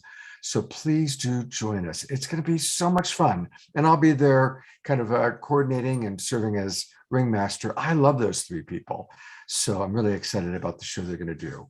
And definitely help promote next week's show, because it's going to be so unique, these technology geniuses. Really, really powerful. And to share with us about another special event coming up, I'm turning it back over to Deborah. Thanks, Scott. And I want to remind everyone again that we have the seminar with Gary and Linda. This is workshops we're doing, which again are 2-hour experiences with Gary and Linda, so we can go really deep.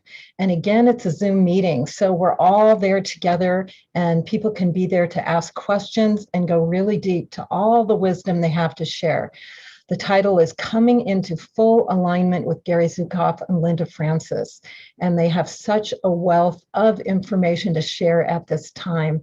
And this is going to be November 16th from 6 p.m. to 8 p.m. Of course, we will tape it. So if you just like to get it and listen to it later, you can still sign up and get the replay. And we have the special early bird going all the way until the 14th. So please sign up. We're putting the links in the chat room, and they're always in our newsletter and on our website. And another very special event that I want to share, as most of you know, we're coming up to a very strong portal that is the 1111 portal. So what are you going to do to be in high alignment and connected and take advantage of the 1111 portal? There is an event that is 1111 Unified Virtual Experience, co-creating coherence and the emergence of a unified alliance. It's a whole day experience with 55 inspiring people, presenters, as well as music, visionary, and more. So very similar to what we do here, but it's something that you can join on the 11/11. And they are going to be donating also to Dr. Emoto's Peace Project that will bring children the messages of the water in a children's book. So I'm going to be posting that link in the chat room. And Scott and I are actually being featured on there too. So you can watch us share more deeply about our experience of giving you the Saturday Night Alive.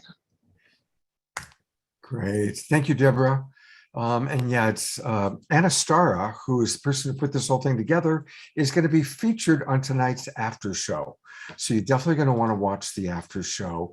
Jay Mayer's got some great stuff planned. We've got some great music, and Anastara will be talking all about the upcoming 11/11 event.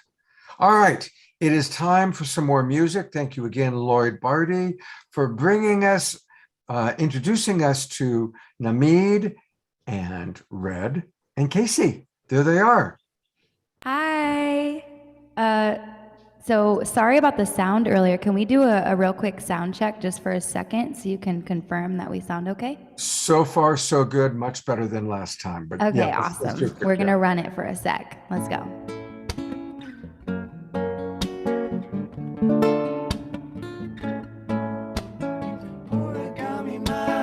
Origami me. Origami ma. Origami me. How was that? Very good. Casey and Red, for your harmonies, just come closer to the microphone because you guys are a little too soft. We have the.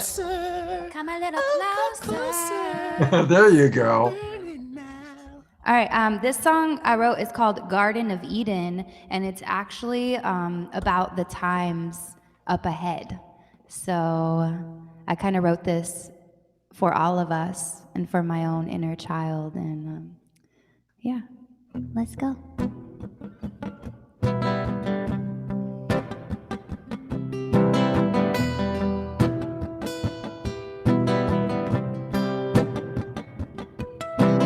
Awakening the star nations, integrating the newfound vibration, never bound by limitation, free yourself, emancipation, Lyran, Syrians, Octurians, Lumerians, some kind of majesty up in the medicine you'll carry it.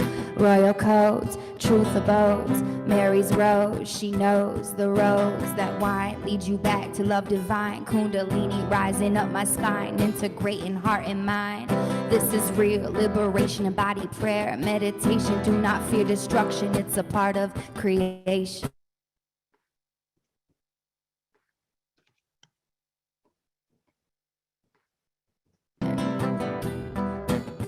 Don't be afraid, cause I got you, child. The storm will surely pass. And if we stick through, me and you will see heaven on earth at last. Don't be afraid, cause I got you, child. The storm will surely pass. And if we stick through, me and you will see heaven on earth at last. Pluto squared, don't be scared. When it comes down, be prepared for the great repair. Ancestors all around, this is for the future generations. Mass cleansing of the nations, the change is here, it's blatant. So where do you stand? And what do you stand for? And do you understand? It's time to understand more. Everything is you at the core. When it rains, it pours. When it burns, it purifies. These are the times they prophesize. Let the new earth materialize right before your eyes.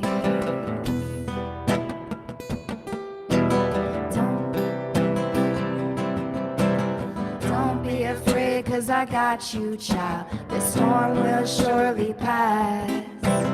If we stick through, me and you will see heaven on earth at last. Don't be afraid, cause I got you, child. The storm will surely pass. And if we stick through, me and you will see heaven on earth at last.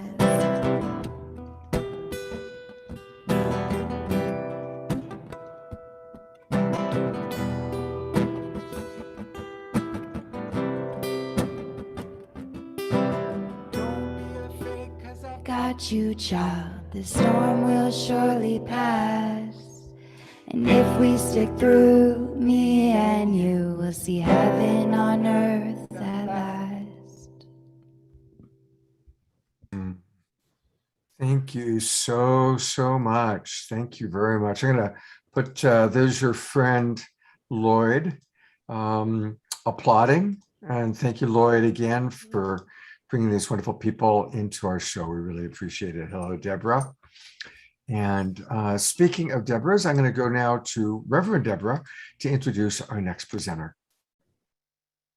Thank you so much. And thank you, everyone, for the music. David Nicol, PhD. He's a former environmental lawyer from Australia, and he is the co-founder and director of the Gaia Field Project, and also the Institute for Subtle Activism. And David's book, Subtle Activism, The Inner Dimension of Social and Planetary Transformation, is really the first comprehensive study of the idea that our focused collective intention can powerfully contribute to social change. He's also the co-founder of Earth Rising, a growing global movement to support the transition to the new era of life on Earth through harnessing the power of coherent group consciousness for both personal and collective transformation. And by the way, he's also a very gifted DJ. So I give you David Nicol. Thank you, Deborah and Scott and Deborah. It's really a deep, exciting moment. Real joy and privilege to be here. I'm honored to follow so much wisdom that's already been shared by everyone tonight. I'm really excited about next week's show. What you just showed is just going to be amazing. What I wanted to share tonight was something about my own journey in terms of my relationship with Gaia, because it's so much of what I do right now is leading groups where we're opening together to realize our deeper unity with the earth and the cosmos in particular. But it hasn't always been the case for me. I grew up regular Western guy in Australia in the cities. I became a lawyer. I have a PhD in philosophy. So, I'm very accustomed to the Western rational mind and all of its its assumptions and all of its ideas that have kept us separate from the earth. So for me, it's been a process. I wasn't one of those people who was seeing subtle entities since I was 3 years old or something like that. For me, it's been a journey and a process. And the initial part of my spiritual journey for many years was much more about realizing and connecting with that place of pure awareness in our depths, that more classic sort of mystical realization of the silent presence, the pure awareness, the pure consciousness that exists in our depths, and that more transcendental aspect of spirit. But somewhere along the way, the connection to earth started to become more and more alluring to me, more and more primary in my spiritual journey. And some of that was moving to California and being exposed to many of the teachings and processes here that open those channels.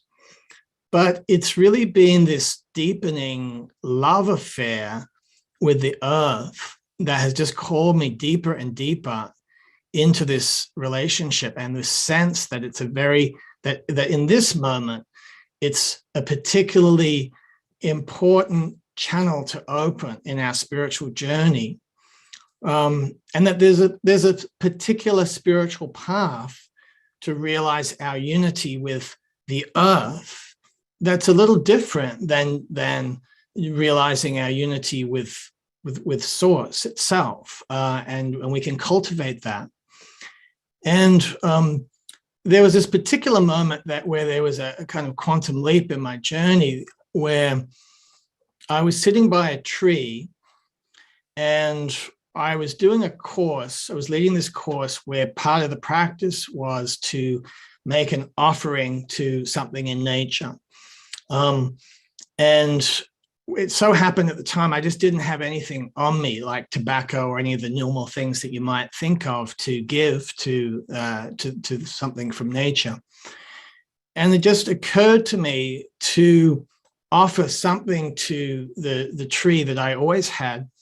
And this was, I had recently done a practice with another group where we all together brought our essence together, the part of us that loves the truth, our sincerity, our honesty, and we created this golden flame of truth, our shared truth of this group. And I connected with that, and I offered that to the tree, and I just sort of sent that to the tree. And then I sat there, and then all of a sudden, for the first time, I felt this complete lack of separation between me and the tree. There was something about that gesture of offering something from my essence, from my heart, and not just my heart, but from the group, that opened this field. And then the tree and I were just one field. And it was this really beautiful revelation. Shortly after that, I was with some friends and we were in the forest, and I thought we could play with this again. And we formed a little circle and we created this field of compassion. We blended our compassion together in the center of the field, created this shared field of compassion. And then we offered it to this pool that was in the forest. And so we sent our compassion into this pool. And again, it opened something very beautiful between our hearts and the pool. So this awakened a certain kind of way for me of how we can connect to the natural world. And we now work with this. We have this series called The Web of Light, which we've been running since 2018, where people from all around the world tune in, and we create these fields of different qualities of our essence, like our shared love, our shared joy, our shared courage, and so on. And then we offer this to parts of the natural world. So we'll send our love into the rivers of the world, or we'll send our joy to the sun, or our courage to the fire element. And we're blending our consciousness with those natural elements. And I feel like there's something very significant about when we open together in such a deep way to nature as a group. All of us love nature, and most of us, I think, we go into the natural world, we can have a beautiful, deep experience of communion with nature, but often it's a private experience. And often we feel like we have to, in some ways, shield ourselves from the cultural framework that we live in, the social realm, in order to have that precious private experience. And what I've been finding with this sort of practice is like what we're doing by opening together our shared heart together to the natural world is that we're planting a kind of seed for a shift in consciousness that's more taking place at the cultural level, that we can start as a culture to inhabit this real world of nature together, where we have a shared understanding, a shared consciousness that, of course, we are not separate from that world. And of course, this is simply returning to that which the indigenous cultures lived, and they reinforced the sense of interdependence with the whole matrix of life all the time, with their rituals and ceremonies and so on. So this is what I'm passionate about. And I'm also so excited and passionate about these emerging powers, these emergent spiritual capacities that come through these coherent group fields that are also open to the natural powers for helping us through this great transition that we're in. And, you know, this is something we're experimenting with here tonight, this experimenting with how do we blend our unique gifts together into some coherent field that has this emergent power.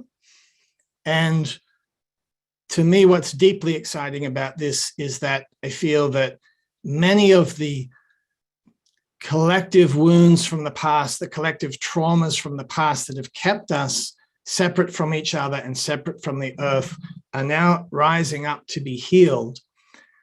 At the same time that this new consciousness is emerging and these new capacities of consciousness that actually give us the power to heal them. And that this is part of our initiation into true Gaian consciousness. That's part of this great birthing that we're in right now. And we now have the technologies of consciousness that are emerging to help us heal our past and reconnect together to that awareness of being Gaian together. So thank you so much for this opportunity to weave with you in this beautiful field tonight. And back to you, Scott and Deborah. Thank you. Thank you very much, David.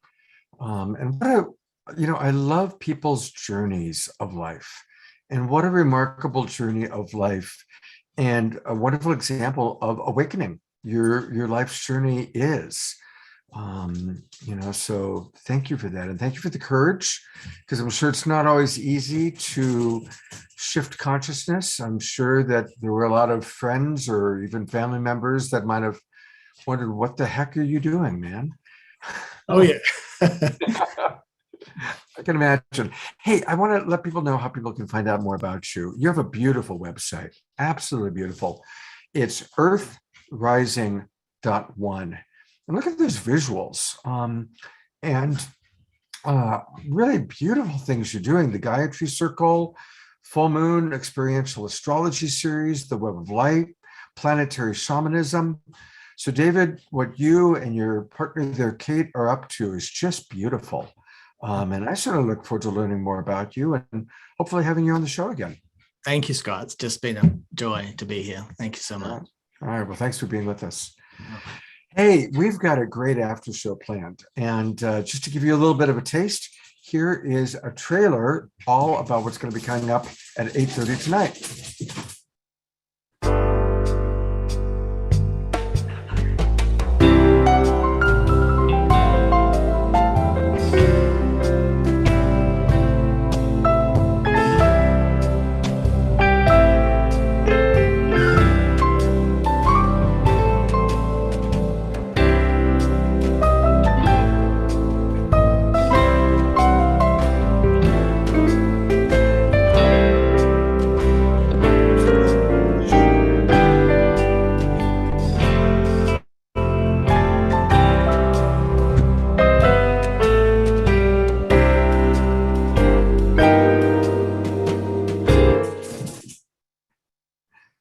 Fantastic. This is going to be a lot of fun. And we're also going to show that great happiness video with Johanna and Valerie. We played it once before and people loved it. So it's going to be a lot of fun. All right, we've got one more terrific presenter ahead of us. And to tell us all about it, here is Reverend Deborah. Thank you, Scott. Before I do that, I want to point out something from the chat that Ann Douglas posted on hearing. David got a lot of wonderful comments in the chat, but I particularly loved what she said. She said, we could do this on Saturday Night Alive. We could be a collective force in birthing a new earth. Well, hello, we are. So thank you for acknowledging that, Anne, and thank you, David, for eliciting that understanding in your listeners. So most of us would never have known Steve Farrell if he had remained a successful CEO in Silicon Valley. But something happened to Steve, and instead he followed the call of his heart to dedicate his life to his spiritual truth. He co-founded Humanity's team with Neil Donald Walsh to serve humanity in awakening to our oneness. As many of you know, Humanity's team just finished their 2021 Global Oneness Summit with 9 days of free panels on the theme of opening to your universal self, featuring more than 100 visionaries. Steve is at Agape this evening with Michael Beckwith, so he has sent us this powerful video. Steve Farrell. Thank you, Scott, for inviting me to be part of Saturday Night Alive. It's a great privilege and pleasure to be here and to talk about oneness, this ancient truth, this timeless truth. We just completed our 12th Global Oneness Summit. It's science-based. Its theme was opening to your universal self, a pretty deep topic. So in preparation for the Global Oneness Summit, I visited with Nassim Haramein, who you probably know. He's the world's leading physicist focusing on unified physics. And he has a team of researchers that are based there in San Clemente with him. And they are completing some research that maybe you know about, that's absolutely astounding. Maybe one of the most astounding topics that will come about in our lifetime, really on that level. And it's this whole unified field theory that is the subject of his research. Now, let me just do my best, I'm not a scientist, to just talk about what the conclusions of this research are. First, that the tiniest particles, which he calls quantum scales, and the largest objects in the universe, that his research touches on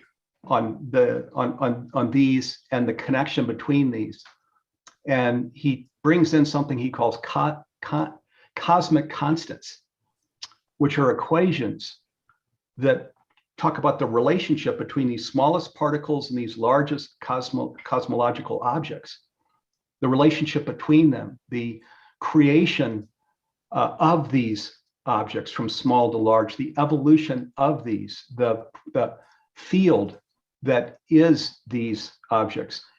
And his equations are down at a level of 13 decimals of accuracy, 13 decimals. So in other words, there's incredible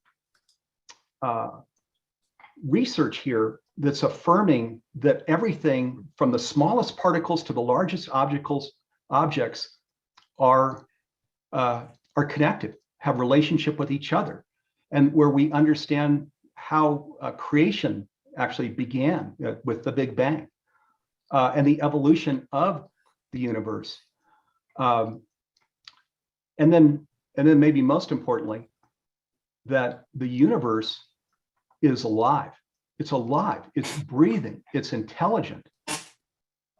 It's not dead. Now, the implications of this are absolutely astounding. They're absolutely astounding. What this means is that this whole field, which has been referenced in the field as being out there, that it's up in the sky, that it's out there somewhere, that the field actually resides in each of us, in me and you, and each person. So, you know, it's often been said that we have access to non-local wisdom and knowledge. This research is accounting for that. The ocean actually lives in the atom, and it's not now just a metaphorical thing that's been shared. It's actually the rock solid peer-reviewed science that's sharing this is true. This is how the universe and we are made. So now things like clairvoyance, where we can see into the future, where we can feel things that are happening in the future. And there are many instances of this in my lifetime. And I'm guessing many instances of this in your lifetime. So this is accounting for clairvoyance. This is the science that's sharing this is how it happens. That this non-local knowledge, wisdom is we have access to. And the clair words, clairvoyance is only one of the many terms that talk about how we have access to and capacities that go beyond just our physical self. This research gives account for all of that. So the implications are astounding, and I'm not a scientist, so I invite you to stay close to Nassim Harameyn's research. I think his research paper will come out soon. And again, it changes everything. This is a science that changes everything. Of course, mystics and sacred text have over millennia shared that we are all one, that everything is deeply connected. And now there's a science that actually explains it all, not just the material world, but the physical world, the alive world, which physics has never done before. Nassim's research paper talks about how the entirety of the universe, material and non-material, alive, how we're connected to each other in relationship with each other. Nassim uses the term oneness, that we're an emanation of the one, that we're energetic beings, an emanation of the one, that our energy is affecting the whole. And this is an implication too. It's not only do we have access to this non-local information with things like clairvoyance, but we're actually, when we talk about how the universe learns, it's learning through you and me and each of us. That it's a learning, intelligent learning universe that's learning through all of the drops in the ocean, through each of us. So, and of course, this is something that's been shared too, but now there's a science behind it that talks about how we're a part of the one, how we access information from the one, how the one is actually learning from the particles that are part of the one. This research is bringing all of these things out. So just absolutely extraordinary. Now, the question becomes, what are we going to do with this research? So what are you going to do with this research, with this wisdom, with this new knowledge? Are you going to live your life as the separated being, in this American dream type reality? Or are you going to really embrace this truth now that science is now affirming? It's saying that we are all one, that we have everlasting life, that we have unlimited capacities, that we can access the field, that we are a learning agent for the field. What are you going to do with that? Are you going to be an expression of that? Are you going to live your life as a demonstration of that? Are you going to be an experience of that in your daily life? So this is the big question that's before us. Nassim's done incredible research with his team. He will be acknowledged, probably like Galileo. There will be many that will want to dismiss his research as he brings it forward. But in time, I believe, Nassim believes, that science will acknowledge the truth of our oneness. This will be the reality affirmed by science. So what are we going to do with this research? What are you going to do with this research? And I believe that humankind actually awaits our answer. Now, the research is a little ways out, and I think in the next few months, Nassim will bring it forward. Research is so substantial that Humanity's team, the nonprofit organization that I'm part of, created not only the Global Oneness Summit around the research, but we also created a program that's following the Global Oneness Summit. There's a free program actually that starts this coming week on 11/11, Thursday 11/11. There's a 60-minute program, 5 p.m. Pacific, with Greg Braden. It's called Secret Scientific Discoveries. So if you go to secretscientificdiscoveries.com, you can register for the program. And then Nassim's program is on the following week, his 60-minute program. So I invite you to check that out, become familiar with this research, and then go and be who you are. After really examining this research, I think our notions of ultimate reality can and will shift with this research. It's that substantial.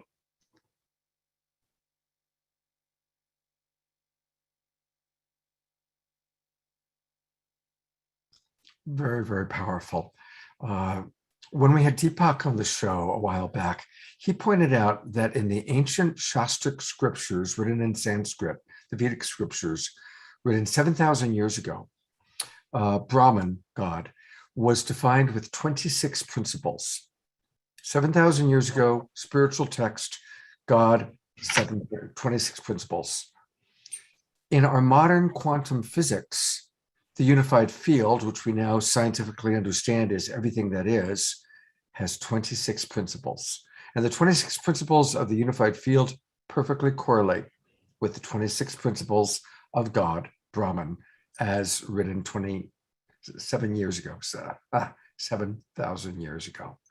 So our most modern science and our most ancient spiritual wisdom comes together with what all of our presenters are talking about week after week after week, that we are living in this incredible state of awakening to the oneness of us all. I want to thank Steve for being on, and I really want to encourage everybody to get to know Humanity's team. We're going to be collaborating a lot with Humanity's team. They are doing great work, and it's simple. Just go to humanitiesteam.org, humanitiesteam.org. And I'm going to have Steve on my Sacred Sunday show in a few weeks. He's going to be on the second week of December. And speaking of my Sacred Sunday show, you've heard a lot about Lloyd Barty. We've put the spotlight on him a few times today. Well, Lloyd is my guest tomorrow. And what I do is on the Sacred Sunday show, I choose people like Lloyd or Steve Farrell, and invite them to come in where we can really drop in for a good hour, sometimes even longer than that, and get to know more about who they are and what their life is all about. Even though it's called Sacred Sundays, it's non-denominational, but all the people that are on this show are people that I believe are leading a very sacred life because they're living their life's purpose. They're living their Dharma. And so tomorrow, I'm really looking forward to having Lloyd on the show. Who knows, maybe if we're lucky, maybe his wife, Deborah, will join us as well. That'd be pretty cool. And there they are. I'm going to put the spotlight on them for a moment. Hello, Lloyd and Deborah. Looking forward to going deep with you tomorrow, 10 o'clock Pacific time. So that's going to be pretty cool. All right. To introduce our final live performer for the main show, here's Deborah.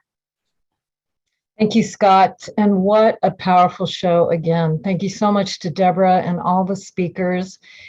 And yes, we love to end with music because that brings us all together, takes us to our heart and connects us all. So we're going to bring back David Kai again for another amazing song. David, Hey. welcome. Thank you. This next song I wrote, I was thinking about how you were talking about above, so below, and about Mother Earth. And I wrote this song for all the mothers and daughters and nieces, for the women in Mother Earth like that. This one's called Hallelujah in the Garden.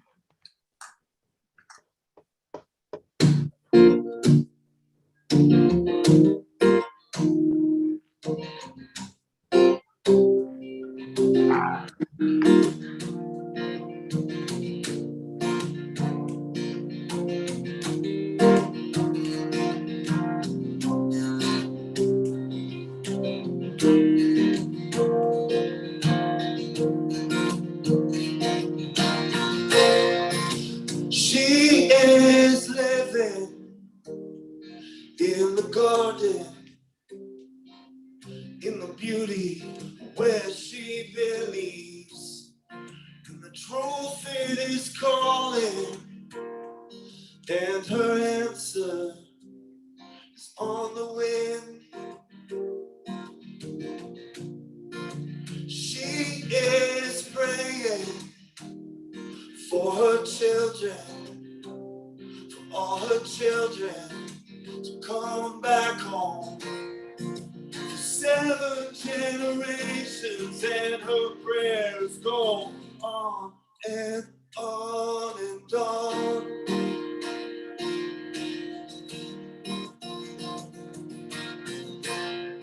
Hallelujah, hallelujah. Spirit is coming through you. Hallelujah, hallelujah. Spirit is coming through you.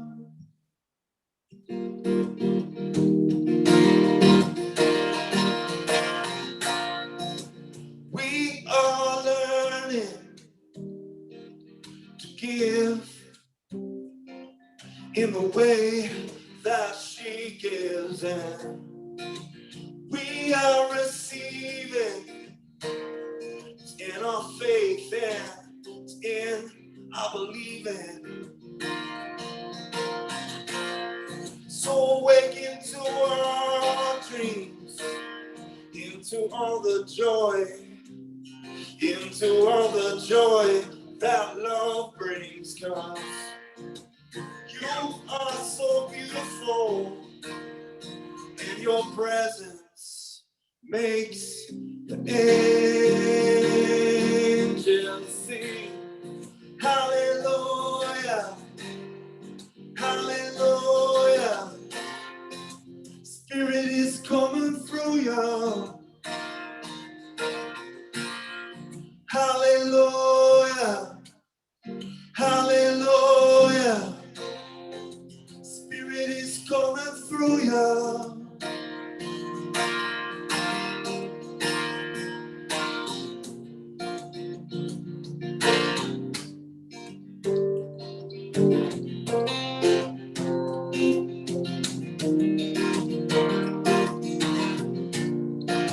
She is dancing in the garden, oh, in the beauty where she believes. In the truth it is calling, and her answer is on the wind. She is praying for her children, for all of those children come back home. 7 generations, and her prayers go on and on and on.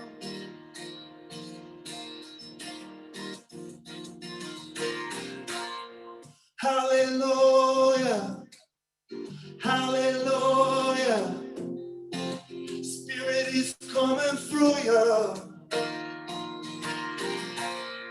Hallelujah, hallelujah. Spirit is coming through there. Hallelujah, hallelujah. Spirit is coming through there. Hallelujah, hallelujah. Spirit is coming through you. Hallelujah, hallelujah.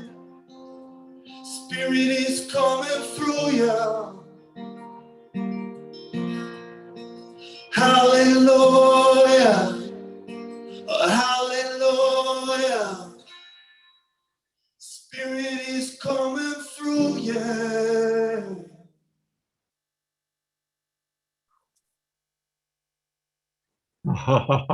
Beautiful, just beautiful. What a great way to close out our main show, David. Thank you Thank guys you so very much. We're feeling it. We're feeling the hallelujah as spirit flows through us. And hey, everybody, please go to David's website. It's his name, David Kai, spelled KAI.com, davidkai.com. Follow him on Spotify, follow him on Facebook, join his email address. We definitely want to have this wonderful brother back on our show again. And David, thank you so much for blessing us with your music tonight. Thank you all very much. I appreciate it. Aloha. Aloha. All right. Well, I am bringing Reverend Deborah back on, and Deborah Giusti. And this is where we want to thank Reverend Deborah for all that she's done to put this show together. You did an amazing job, Deborah. And I do want to let people know, because people are asking how to find out more about you. So here are her, not one, not two, not three, but 4 very important links where we can find out more about all the wonderful things that she's doing. Our momentofchoice.com, that's where we can buy the book. So please go there, buy the book. Evolutionaryleaders.net, see what they're up to. Garden of Light. Now, what's great, I was talking about my Sacred Sunday show, and Reverend Deborah is going to be my guest in a couple of weeks. So we're going to get a chance to learn all about the Garden of Light when Reverend Deborah is my guest on that show. So I'm looking forward to that as well. And then her own actual website, revdeborah.com. So all things Reverend Deborah right there for us. Thank you. Really, this is what it's about, us coming together and collaborating at such a high level and really being attuned to the common missions and goals. And this is an expression of that tonight, and it will ripple out and continue as we go through these challenging times, but yet come together and transform into the new earth that we came here to birth. So here we are. Thank you, Deborah Giusti. Reverend Deborah, again, thank you so much. Looking forward to having you on the Sacred Sunday show in 2 weeks. And thank you to both of you for doing this week after week, bringing the tribe together, and hallelujah, Spirit is coming through you. Wasn't that just the perfect song? Perfect. Amazing. All right, now everybody stick around. We've got a great after show with Anna Stara coming on and telling us all about what's going to be happening on 11/11. Jay's put together a great show. And as kind of a transition song, you know, a reminder that tomorrow night from 5 till 7, we've got Johanna and Valerie Romanoff who are going to be with us. And so I'm going to play this wonderful video that they created. I love it. It's the happiness song. And so this is going to be kind of our transition from tonight's main show into the after show. So get up and dance, because this is a dance video if ever there was one.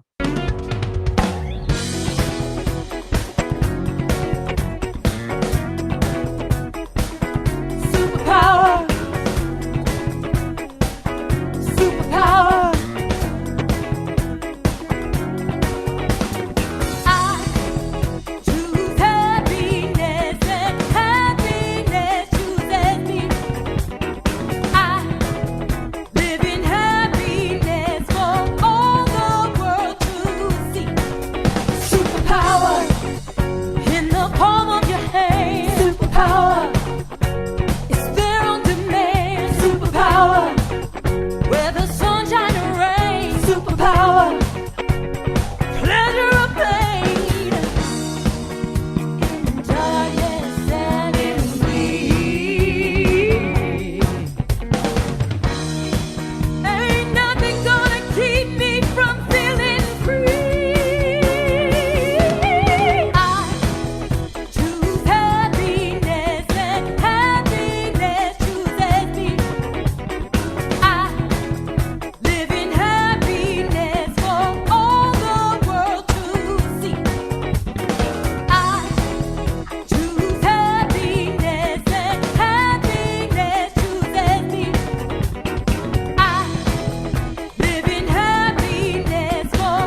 Isn't that just the most fun?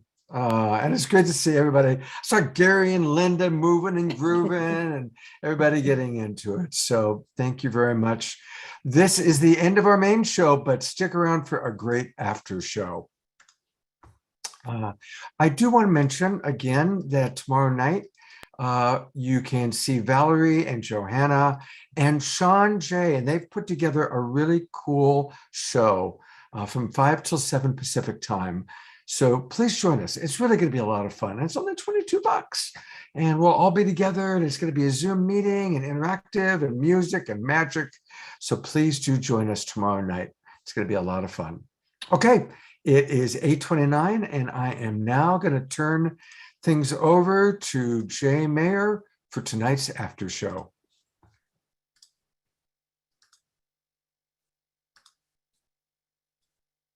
And Jay, you're muted. Okay, great. We're going to start recording.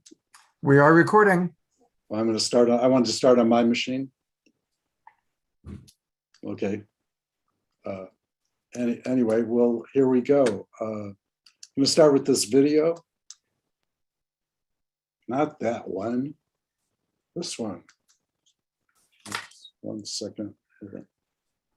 Let me share my screen again. 1 second. This one. Wow. It's not working right. Okay, we'll skip that video and we'll just start. Good morning, good afternoon, good evening, wherever you are on the planet right now. It's good to be here. I see Anna Starr is with us. Excited for her presence. She's going to join us and talk about this beautiful event that's coming up, 11/11. And I'm sure everyone here knows the significance of 11/11. It's power number. It's a 22. 11 times 11 equals 1, 2, 3, 4, 3, 2, 1. If you ever want to know a power number. You want to tell us about your event a little bit? Oh, yes, it would be such a pleasure. Thank you, Jay. I really do appreciate it. Hi, I'm Anastara Maka, mother of 1111 Unified, and really it's about co-creating coherence. And so 1111 Unified this year is a dedicated event with 55 plus presenters. We have music and movement, as well as really powerful panels. I got to interview Deborah and Scott recently, and that is one of the segments, Enlightening Media During These Exceptional Times. And so 1111 means something different for everyone. But the thing is it's really about a moment of unification, tapping into source. Whether you say a prayer, whether you make a wish, whether you just take a moment to take a deep breath and drop into the heart. And so some of our featured content is our global Heart Coherence experience. Howard Martin from the Heart Math Institute will be hosting that segment with us. And I'm very excited. That's at 5 p.m. Pacific time. This is our synchronized meditation moment of the whole day. And so no matter where you are in the world, tune in during that time and we will sync our hearts together in individual and collective coherence. We also have a special Global Coherence Pulse with Teresa Collins. She does beautiful work in the world and she's bringing a lot of musicians together.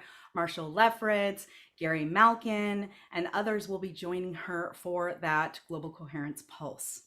We also have the Panel to Ascension with Neil Gar, Elizabeth April, Celestine Starr, and Laura Eisenhower, and other ladies, where we'll be communicating and transmitting the message of unity consciousness. So join us on 11/11. We do start at 11 a.m. Sydney, Australia time. So that's actually at 4 p.m. on the 10th, on November 10th. So we have an opening ceremony at 3:30, and then we'll lead into our event. And really, our biggest prayer is that we bring in the abundance to share with Dr. Emoto's Peace Project that's bringing 650 million children the children's version of the book Messages from Water. So if you've ever felt the call and wanted to commune with your community on 11/11, we invite you to come and participate. You can just click the link in the comments as well as in the thread here, and that is Deborah and Scott's affiliate link to send you to our 1111 Unified Virtual Experience website, where you can find out a lot more information. So thank you, Jay, for allowing me to share today. Right. Well, it's good to be back here. I like doing these after shows. They're sponsored by Light Touch, and Light Touch is tonight's sponsor of the show. So we talk about a little bit about Light Touch and what it is and why it's important to you all. Jan Kaplan's here too. Put Jan on. We do Light Touch every day, 6 days a week. And the beauty of Light Touch is that we all bless each other, whoever's in the group, we bless, the whole global peace tribe, and if you want, we use feathers. Feathers are a beautiful instrument that activates your electromagnetic field so you can send and receive blessings to the world. And, we need this. We need to have powerful tools that actually connect us to the divine within ourselves. And do you want to add something to that, Jan?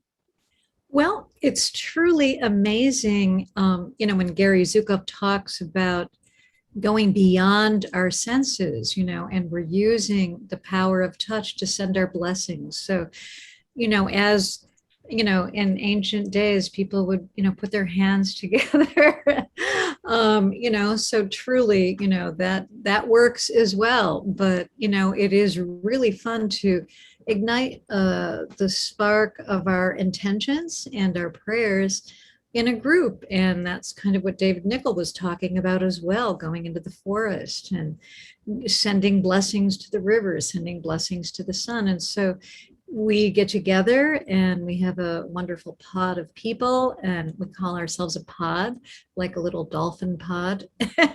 And we send prayers and blessings out to the universe, to our ancestors. And I believe that we've actually said in our prayers to future generations.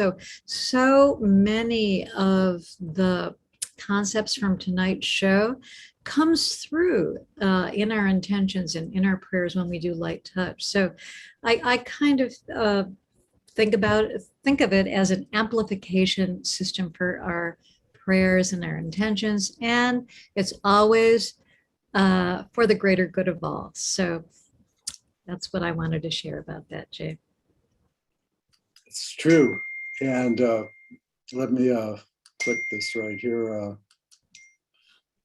So anyone who, if you have any feathers around or any instruments, soft instrument like a feather, you can use anything really. But you might want to join us, the Global Peace Tribe. It's, when Jesus talks about when two or more are gathered, that's what the Global Peace Tribe is. I mean, the name is so beautiful and it's so fitting, because this is what it's all about right now, is the whole planet coming together to make a difference. And the time is, this is the time. This is the time that has been talked about, it's been written about, it's in all the holy books. We are in trials and tribulations, and there's earthquakes in diverse places, and wars and rumors of wars. So we're here now, and it's also the darkness before the dawn, which is the Aquarian age. We're in the Aquarian age, so that's something to be hopeful about. But it's overlapping, and that overlapping seems very dark right now. But the planet has great potential. I mean, the Earth's been around here for a long time. We used to be dinosaurs running around, and before, other civilizations, Egypt, Atlantis, so the Earth is going to be here regardless of what we do, but we have the opportunity to get it right. And if we all bless each other, just, if you're wondering who to bless the Global Peace Tribe. that's a great blessing, because that's us. That's the people that we're of like-mindedness, and we want to help the world. And if you don't know what to ask for with your feathers, I'll use feathers because it activates your electromagnetic field, which connects you to the divine within you. And if you know anything about God at all, God is very much into touch. Ladies and gentlemen, touch created us. So there is a connection to the divine with touch. So if you don't know what to ask for miracles. Say, thank you for miracles in my finances, if that's what you need. And use the feathers. Use them because it's the easiest way. They're light. They float in the air. They carry your message to the other realms. If you believe in angels, you can call on the angels. I like to call on Archangel Chamuel, who is the Lord of the third ray, and which is divine love. So that's why I ask for divine love all the time and call on Archangel Chamuel. And I know for a fact that I'm blessed. And I think most of us are pretty well blessed. There's a lot of people that would love to have our lives. So we in our prayer pod, we pray for good fortune. We all bless each other. And it's really working. I've noticed people that do like touch, their lives improve. So we'll put some links in the chat room. Come visit the website. And if you'd like to be involved, we're creating prayer pods for the general public. Anybody who wants to circulate the good energy, amongst ourselves and make a difference. If you're here to serve, this is a great place to be, because every time you bless someone else, you're serving. And as you give, you receive. So that's the beauty is, you're giving to hundreds of people, even right now. If everyone just blesses the Global Peace Tribe with your best blessings, we thank you for blessing everyone here and meet everyone's needs. We all have pressing needs, urgent needs.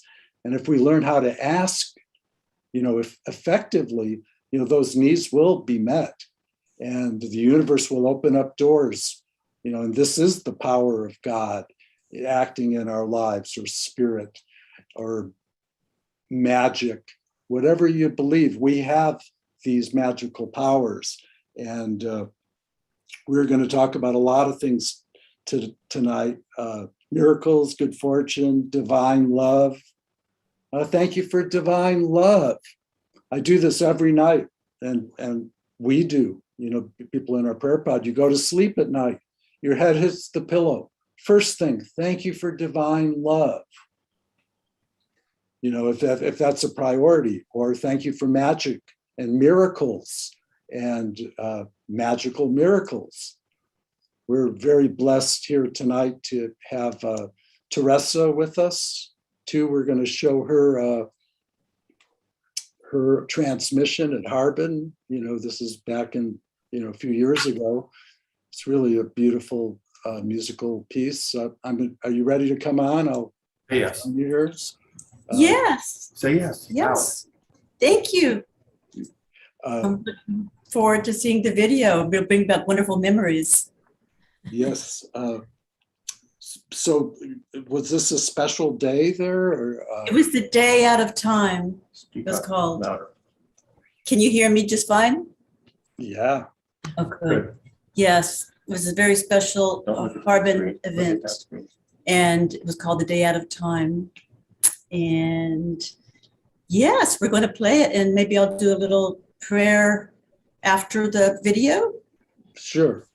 I'm just giving you a second here so I can set up the video for you. But you have your bowl. Do you want to test the bowl? Just see how it sounds here. Okay. For all of us.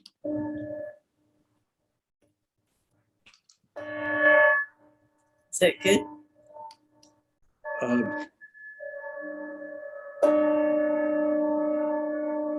Sounds pretty good when you're ringing it.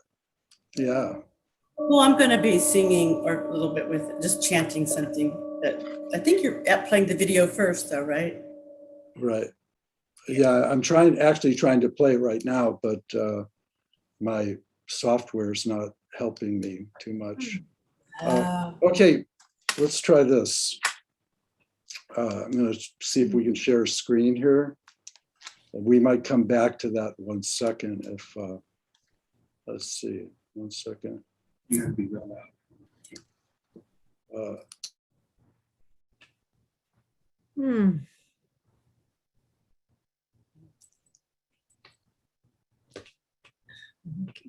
Jay, you're muted. Oh, that's what it is. Oh, sorry. My audio. Oh, that's so weird. Wow, you are such a great audience, and it's really great to be here. And here we go. Add a spotlight. And we're going to see if we can play this video now. This is a day out of time.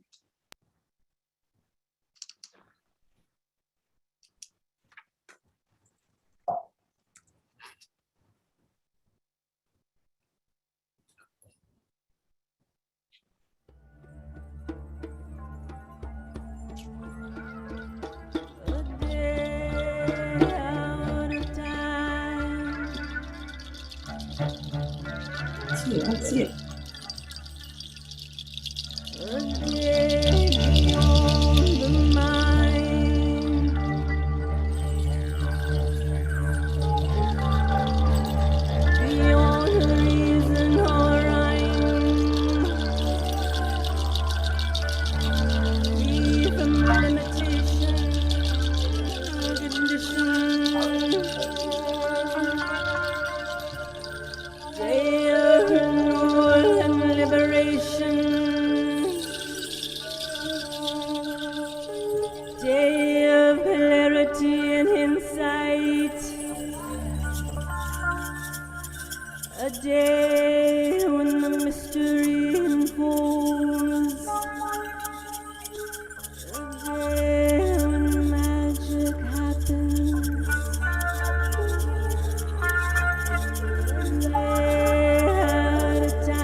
Look at that blue thing.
day out of time. Wow. Thanks for playing that, Jay. Jay saw this video and wanted to ask me if you could put it on tonight. And I'm so honored because it brings back so many beautiful memories of our beloved Harbin. Thank you. And I just want to say how much I love and appreciate all of you. It has been such a challenging couple of years. And I just want to send all my love and blessings and peace and heal every heart. And I'll just do a little Om Shanti chant.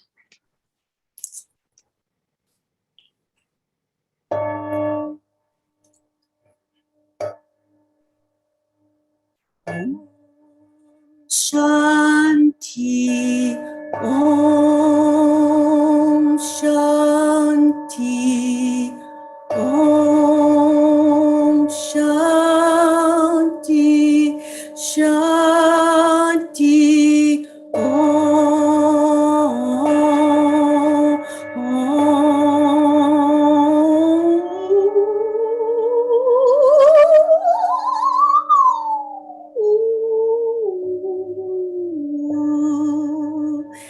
love to you. Blessings, blessings, blessings to every heart. Heal every heart. Heal every heart. Shanti, Shanti, Om Shanti, love, bless, bless.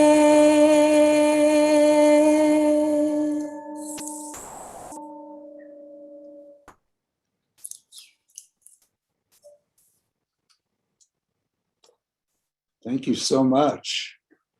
You reminded me of bliss. Bliss is the most powerful force in the universe. We create with bliss. Light touches bliss. This is a blissful sensation. It's from the kingdom of blissful sensations. All blissful sensations can reach the divine. Thank you, Teresa. What I liked about that video is I feel like it connects me to the ancestors. I know it's not like, pop music or anything, but, it's spiritual. It's just, I feel like, what is it? The Roman Catholic, with the urns, with the incense. I feel it's got a spiritual presence. It's really beautiful. Not Roman Catholic, but it's just, thank you. So light touch is a real phenomenon. We actually want to go global and worldwide. And, anyone who, if you look inside, the spirit will tell you, like light touch is for people that want to have a better life through invoking it. We have magnetic abilities and powers. And I'm going to play you a video right now. This is a fun video that Jan and I put together from it's called Swing 60s. And this is the beautiful, talented Jan Kaplan singing. And we're going to play this for you right now. This is our music. Grooving on a Sunday afternoon. Really couldn't get away too soon.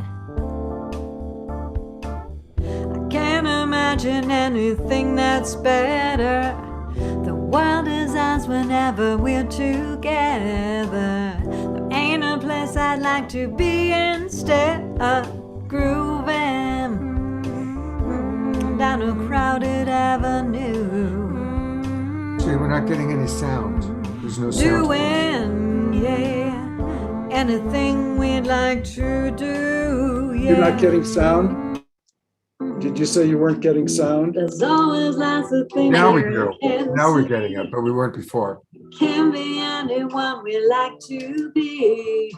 And some as happy people we could meet, just grooving on a Sunday afternoon. Really, couldn't get away too soon.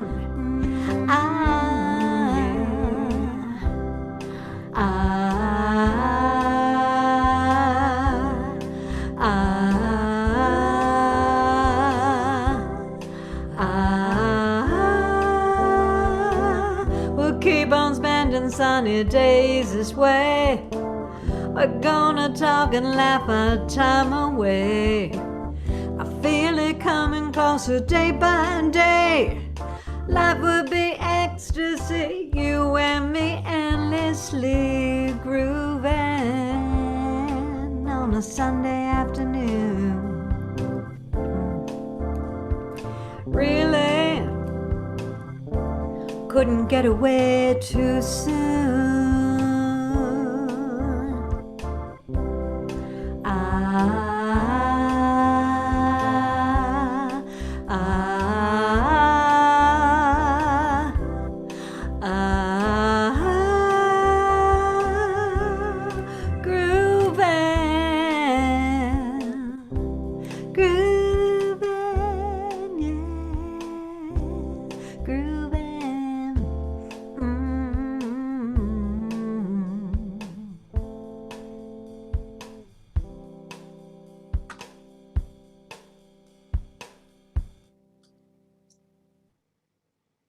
All right, we're back. Do you want to, I'm going to pull Anastara back in here for a minute. I was just wondering, have you been a lifelong seeker? Like what led you to do this? Do you talk to the angels every day? Do you have a relationship with them? Or can you show people how to develop that? That's a great question, Jay. I believe that we are all multidimensional beings of light that have come down and descended into this three-dimensional matrix so that we can have our human experience. And as a multidimensional being of light, it means that we're connected to all timelines and all dimensions at the same time. And so our ancestors, past and future, are in that present multidimensional experience. And so, yes, we can all tap into our source energy and those Akashic records and tune in and tap in with our ancestral ties and our lineages, as well as angels, as well as our ascended masters. So when I go into a meditative state and experience source energy from within, and I begin within, right? We all begin within. And when we really drop into that source energy, then it aligns with divine truth. And when that alignment happens, more synchronicities and signs start to occur in our life. And so 1111 is a recurring number for me. It is for a lot of our 1111er tribe, as well as 222, 444, 555.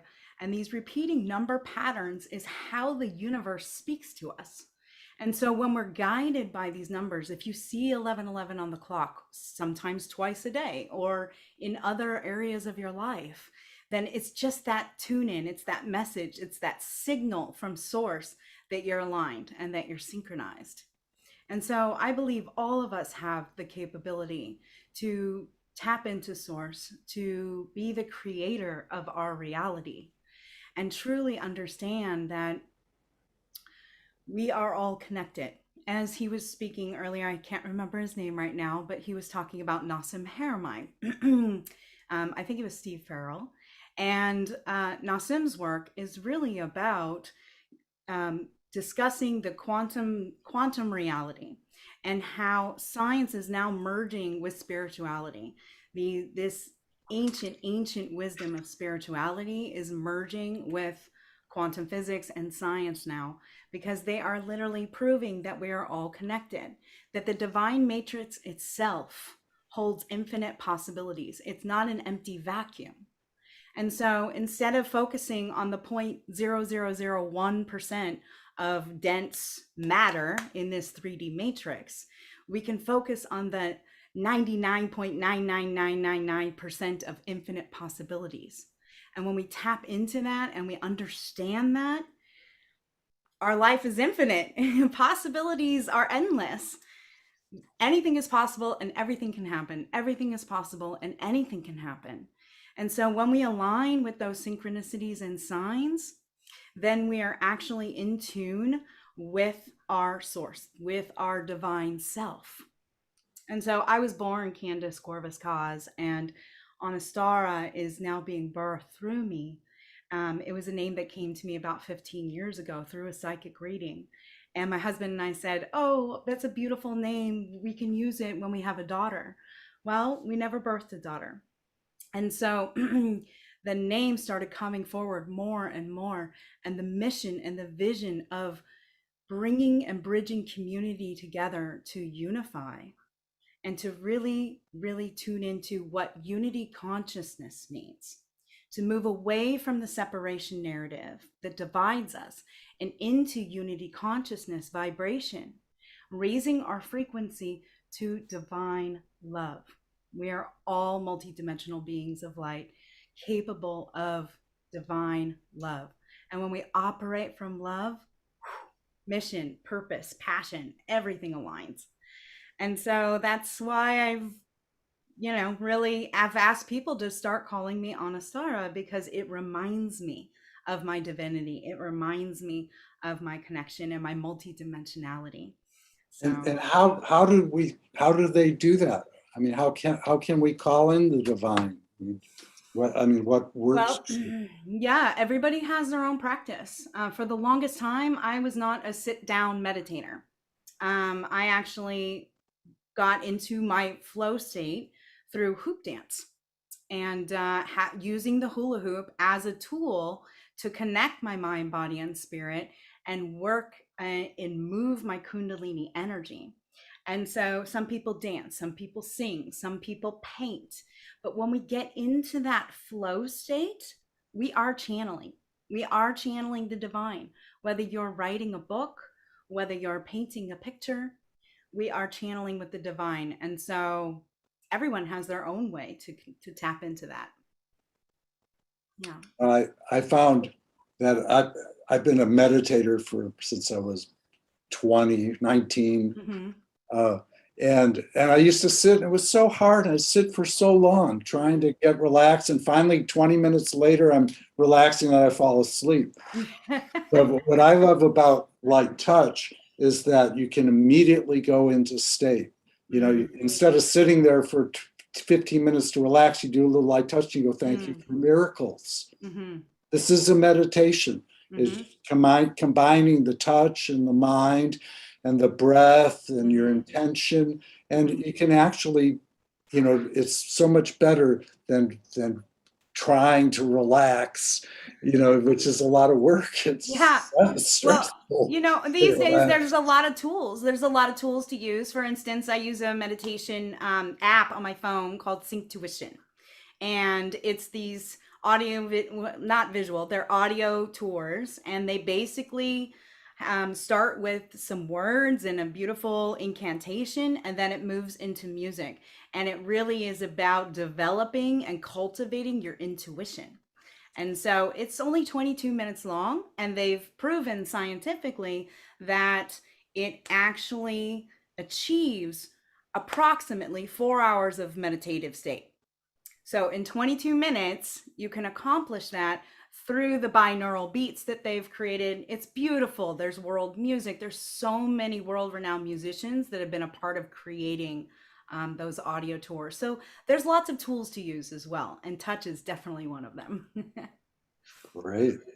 I'm going to play another video for everybody here. This is another,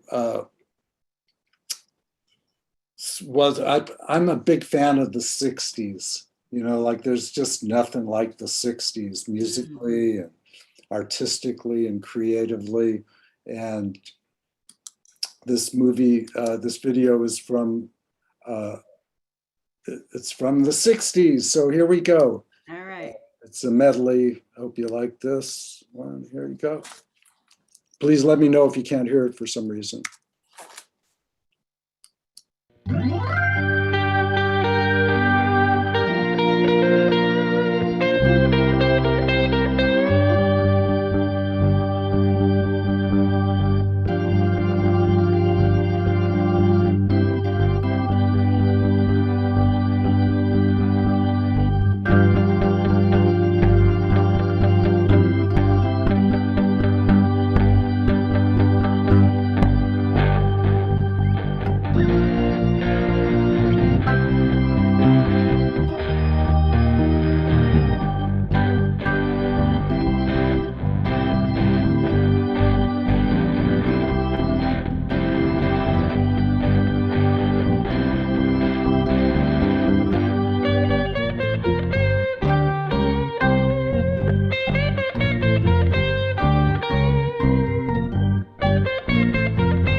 Wow.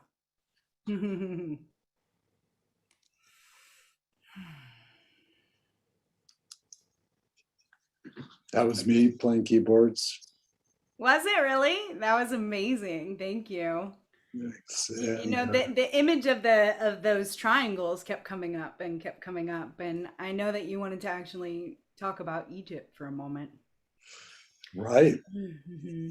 Well, yeah, when I met, and before I actually met Anastar, we were talking, texting about Egypt. And, you know, there's a great mystery. Everyone's wondering, like, what's up with the pyramids? Mm-hmm. Like, did they really use slaves to take 1 million rocks or whatever and lift?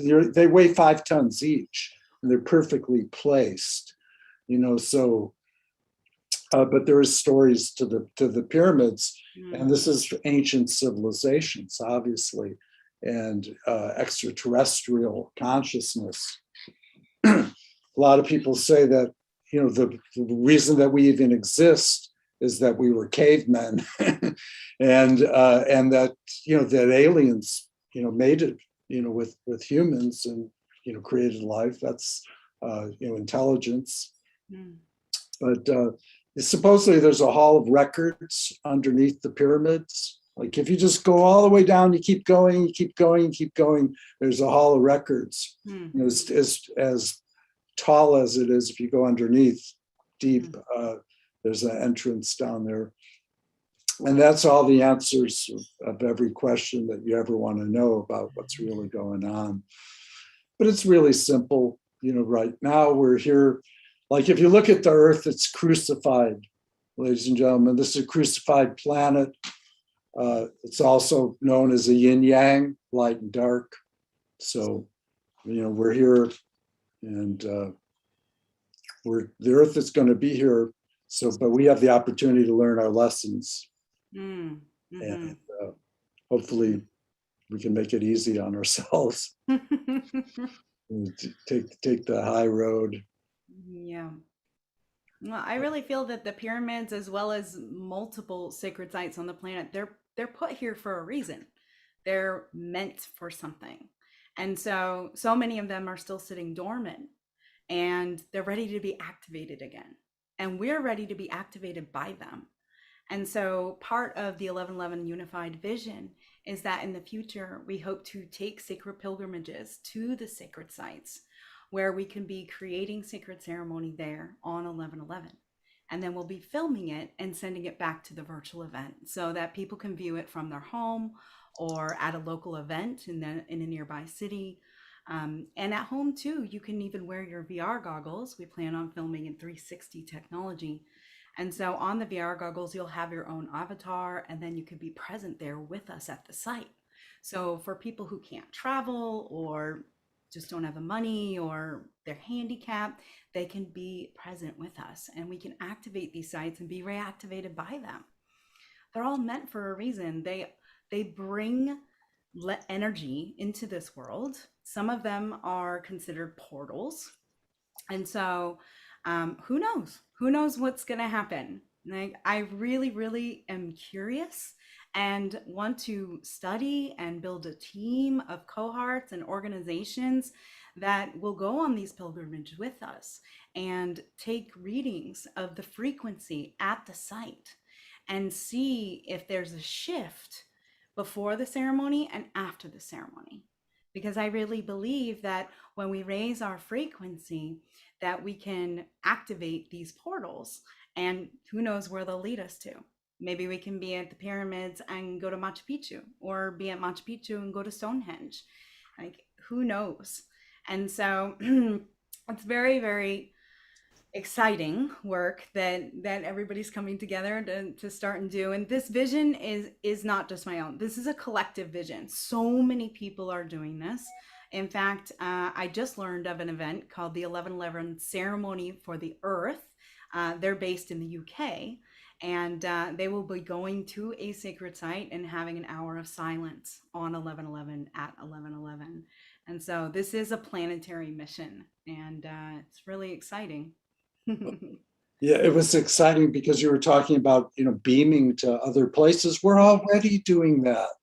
I mean, we're already beaming images all over the world instantly.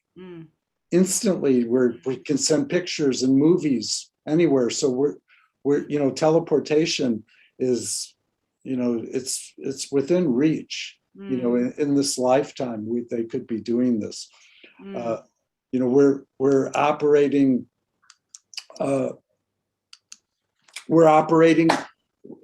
vehicles on Mars remotely. We're just someone here, and 8 minutes later, some robot is digging in dirt and sending samples back to Earth. So, anything is possible right now. It's really possible. And as Anastara was saying, the pyramids, they're here to show us that anything's possible. That stones that are quarried 200 miles away, and they weigh 5 tons each, can be brought hundreds of miles and put, erected into a perfectly positioned monument. That, I don't know if everyone knows this, but the root of the pyramid is perfect pi, which is a mathematical equation. It's like related to the sun. It's totally in sync with Orion, the stars. So, humankind really does have a lot of secrets from the past that hopefully we're going to unveil, in this lifetime. So let's see what else we have here. These are some of my images. If anyone has an interest in light touch, this is kind of what light touch looks like. Let's see here. Like if you imagine each light is saying thank you. Thank you for divine love. This is what we do every day. You go, thank you for divine love. Thank you for miracles. Each light saying thank you, thank you, thank you. A little divine love changes darkness into light in our lives. So we thank you for blessing everyone here. If you want to feel better, bless others. Let's forget about ourselves and bless the earth. The earth needs our love so much. And this is a great time. Whoops. So thank you for miracles. Even a little miracle, like, wow, some money came in the bank and I could pay a bill. We ask for financial blessings every day, and they come. Isn't that pretty? So I'm just wondering, Teresa, is there anything else you want to add, or do you want to join in, or are you good? Say something. Oh, I'm good.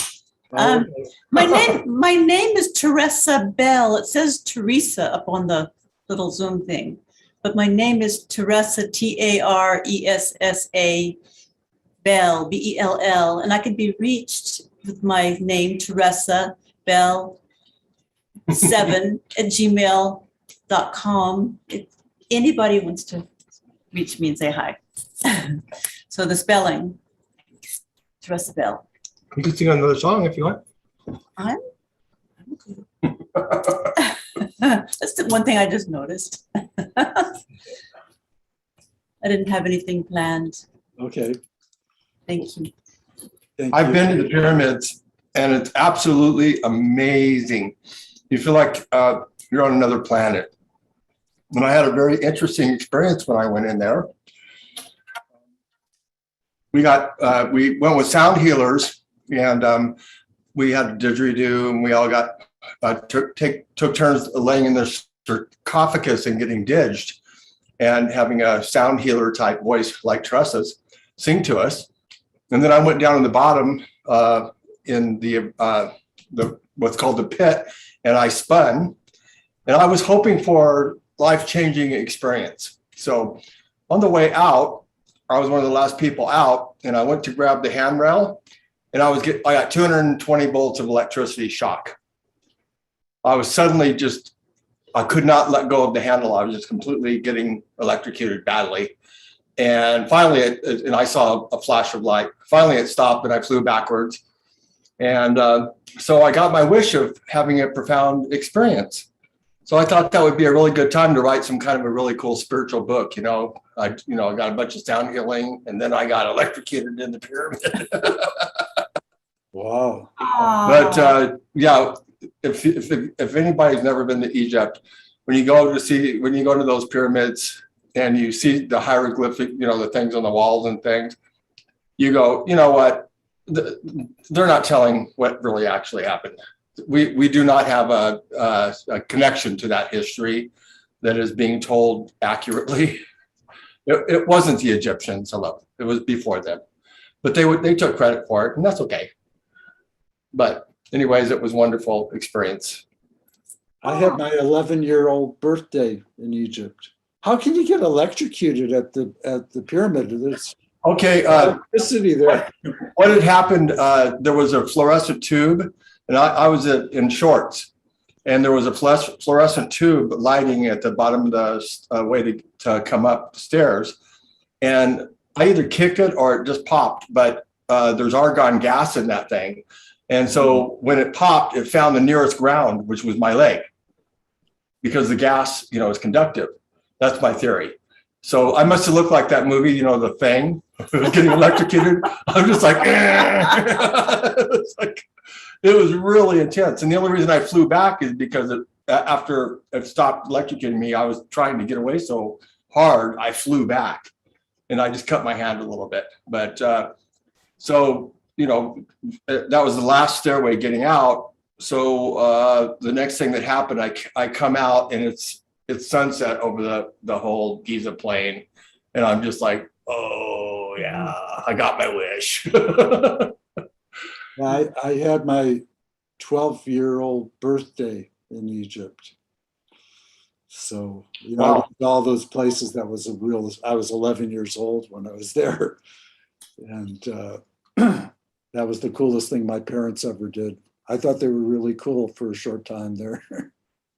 We actually took a boat up the Nile River and visited a whole bunch of different sites, Luxor, and it was pretty amazing. Yeah. You had a transformation for sure after that. Yashuma Barabakasitra Bakasata. Yes, I did. Spirits. Egyptian spirits. I can tell Anastara has something to add here.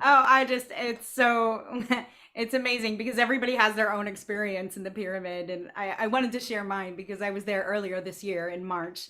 And I was there with the group tour, and we got our private moment in the King's Chamber. And essentially the whole group got kind of pushed out of the King's Chamber pretty quickly, like within a few minutes. And the security guard came right over to me and he says, you power, you good power, come with me. And he took my hands and he sat me down with my back against the sarcophagus facing the wall. And he says, I make quiet for you. And he turned off all the AC units. And at that moment, I pulled out my phone. I'm like, I'm just going to start hitting record. And I just started singing. And suddenly there was 4 other voices behind me. And for 15 minutes, we got to sing and tone together. It was absolutely beautiful. I pulled out my journal and I started writing. And I got up and I turned around when it was complete. And it was 4 locals. It was 2 women and 2 men. And it was just like this angel choir. But really what came through during that moment was that chamber was built for sound healing. It literally is a sound healing chamber. Absolutely. And so we're actually taking a sacred pilgrimage to Egypt next year as part of 1111 Unified. Our group tour starts in October on the 24th up to November 14th. And we're going to take that whole journey from Cairo down the Nile River, and we'll end in Aswan, where we'll be at the Temple of Isis in Philae on 1111. And so we rented out the island for that evening. And so on 1111 at 11:11 p.m., we'll be at the Temple of Isis having our ceremony and then sharing it with the virtual event back in America. Magical. Yeah, so I'm really excited about that. You can find out more if you wanted. The website's 1111unified.com/Egypt. And you just apply, and we're going to have sound healers with us. I hope to have Heart Math Institute, taking frequency readings of the sites while we're there. I got big plans for it, so come and join us. I want to go. Yes, I so long to go back to Egypt, and that, you know, there's like circles and cycles. Mhm. That's a cycle when you go and you do something like that. So it's in my bucket list. Mhm. Well, if you want to try a near-death experience, take a taxi in Cairo. Yeah, during rush hour. Yeah. Where they have food stands literally on the side of the freeway, and people are walking along the side of the freeway and getting food. And their one-way traffic circles are supposed to be one way. No. When I was in Egypt, I was in 6th grade, and my parents took me out of school for 6 weeks. That's why I thought that was so cool, because I hated school. And, you know, one of the wonders too was you'd go down these dirt roads and out in the middle of nowhere. You know, this is like they didn't have paved highways or anything there then. And they were selling Coca-Cola. Yeah, I just thought that was amazing. So I've always loved Coca-Cola. No, I'm just kidding. Like Coca-Cola is like, we don't talk about it here at this house. But Well, traveling is one of the most important things in my life, and I hope to continue to do that as well. And our Global Peace Tribe will have new ways of traveling. I just interviewed Susan Sweeten from the Freedom Travel Alliance, where she's able to charter planes for people, like private planes, and you don't go through the regular terminals and all the check marks and the checkpoints and stuff. So depending on the state of the world and the laws that are being passed by the time we're going in October, we might actually be chartering a private flight to get there. So we'll see what happens. Wow. Mm-hmm. Great. Yeah. Oh, Janice is like, yeah. Aw. so how are we doing? Any other pressing shares from anyone here? Well, I wanted to share that video that I shared with you earlier, if that's possible. Otherwise, I'm good. Oh, right. Yeah. You were going to share that video. I did text it to you. I wonder if Scott's around, if he could do that. I have it loaded up. I am here, and I do have it loaded up. That's the video for 11/11, yeah? Yes, please. Yeah, our vision video. That would be And it's good to see my neighbors, Hale and Teresa. Hi. Hey, you guys. Hi. Neighbors. So- Are you in Sebastopol? No, we all live in Hidden Valley Lake. Oh, gotcha. Deborah's in Right. Deborah's in Sebastopol. Gotcha. Okay, here we go. Do you want to introduce it at all, Anastar? Anything you want to say about it? Yes, I would love to. Just a lot of love and devotion and effort put into this video. This is our vision video for 2021, and enjoy. It speaks for itself. Okay, great. Here we go. Hollywood units, any Hollywood unit, a man screaming and screaming for help. Several tech companies slashed their outlooks to revive worries about a stalled economy at close of business yesterday.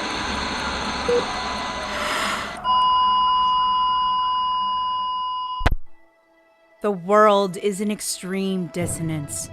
Every day, people are experiencing incoherence. Many are operating primarily from the sympathetic nervous system, living in a constant state of reaction, fight, flight, or freeze. This has only further perpetuated separation and disharmony, provoking physical and psychological expressions of anxiety, depression, illness, and dis-ease. We are in a war on consciousness. We have reached the 11th hour, and now is the time to co-create a shift.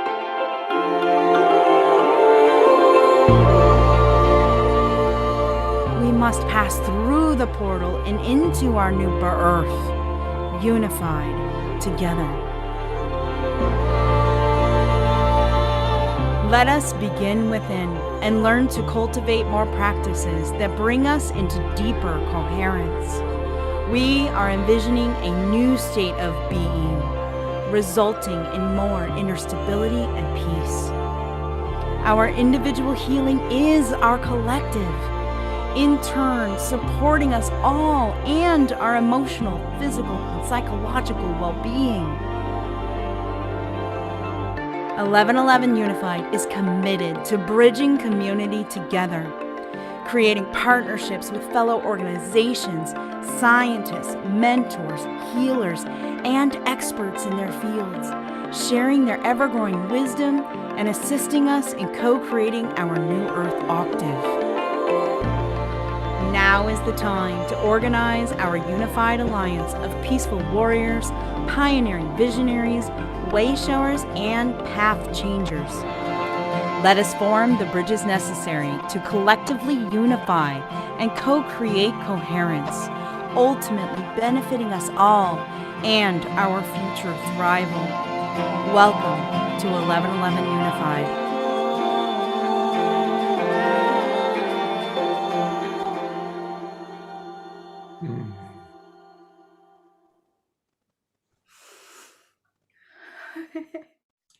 That is a beautiful video, Awesome. Sarah. Very beautiful. It's still Really touching. When we made this soundtrack, and the first time I heard it with the music and everything, waterfall. Beautiful. Good job. And I want to acknowledge how much effort you've put in. I mean, this is a huge undertaking. 55 speakers and 3 panels, I think it is, and all the, interviewing everybody and organizing it. So Anastasia, you've really done an amazing job. And let's just take a moment to all hold the vision that it's going to be enormously successful. That this 1111 project that Anastasia has put so much energy into, and all the people that have contributed to it. Maximum grace for the project, maximum grace for all participants, maximum grace for our world. Amen. So be it. Yeah, blessed be. So it is. And so it is. Wow. It's such an honor to be here with all of you and being able to share that. And thank you, Scott. Yeah, Absolutely. it really is a Thank you so labor of much, love. Eddie. And I do want to acknowledge my beautiful husband, Andrew Cause. He's been funding the whole thing up till now. So we're just hoping that the tribe will come and purchase their portal pass and support the cause and be able to donate to Emoto's Peace Project. That's our main goal. So yeah, calling it in. Absolutely. I'll promote it again tomorrow on my Sacred Thank you, Sex Angel. show. I appreciate it. Yes. A little bit of angel love really goes a long ways. A lot of earth angels here in the village. And the beauty of the angels is you have to call on them. They don't just arbitrarily come when we're needed, but when we call on them, and when you do light touch, I'm not like light touch is just a blessing. It came right out of the pandemic, just like Saturday Night Alive. The pandemic came, and that's when light touch came to the world too. And we've been sponsoring the show really since the beginning. So we got a positive message. That's what it's all about, ladies and gentlemen. You put out positivity, it comes back. Exactly. We help others, the universe helps us. We're here to serve. If you're suffering, find somebody to serve, find somebody to feed, find something to do that's important and meaningful. Global Peace Tribe Unite. We're here to do the work together. Let's do it. Get it done. Absolutely. Yeah, we are birthing our new world. Well, thank you, Jay, for sponsoring the show. And I guess this is our little closing video. Thank you. Well, yeah, this is just a little video. This is on my website too. It's what light touch offers. You do light touch and you go, thank you for divine love. Thank you for spiritual wellness.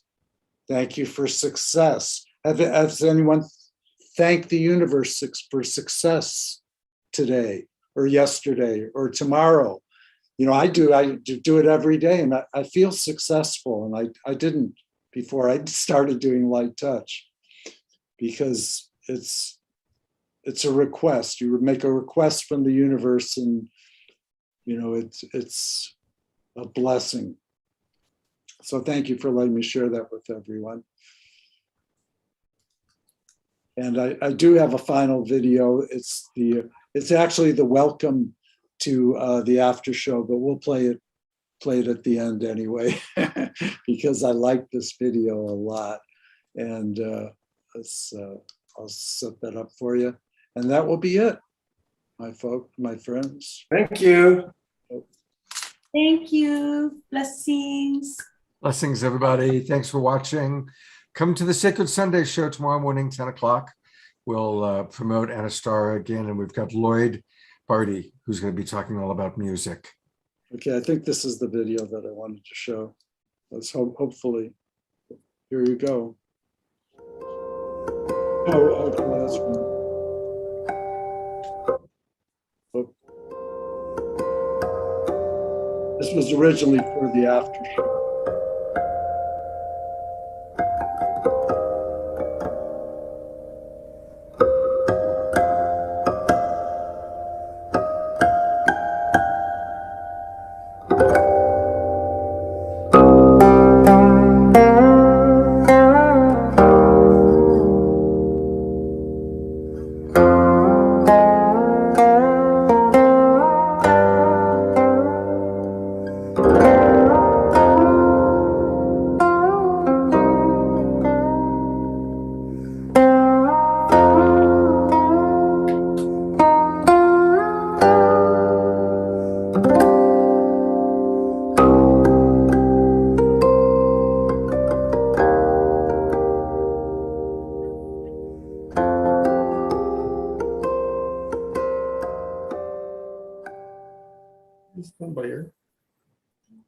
I guess that will be our good night video. Good night.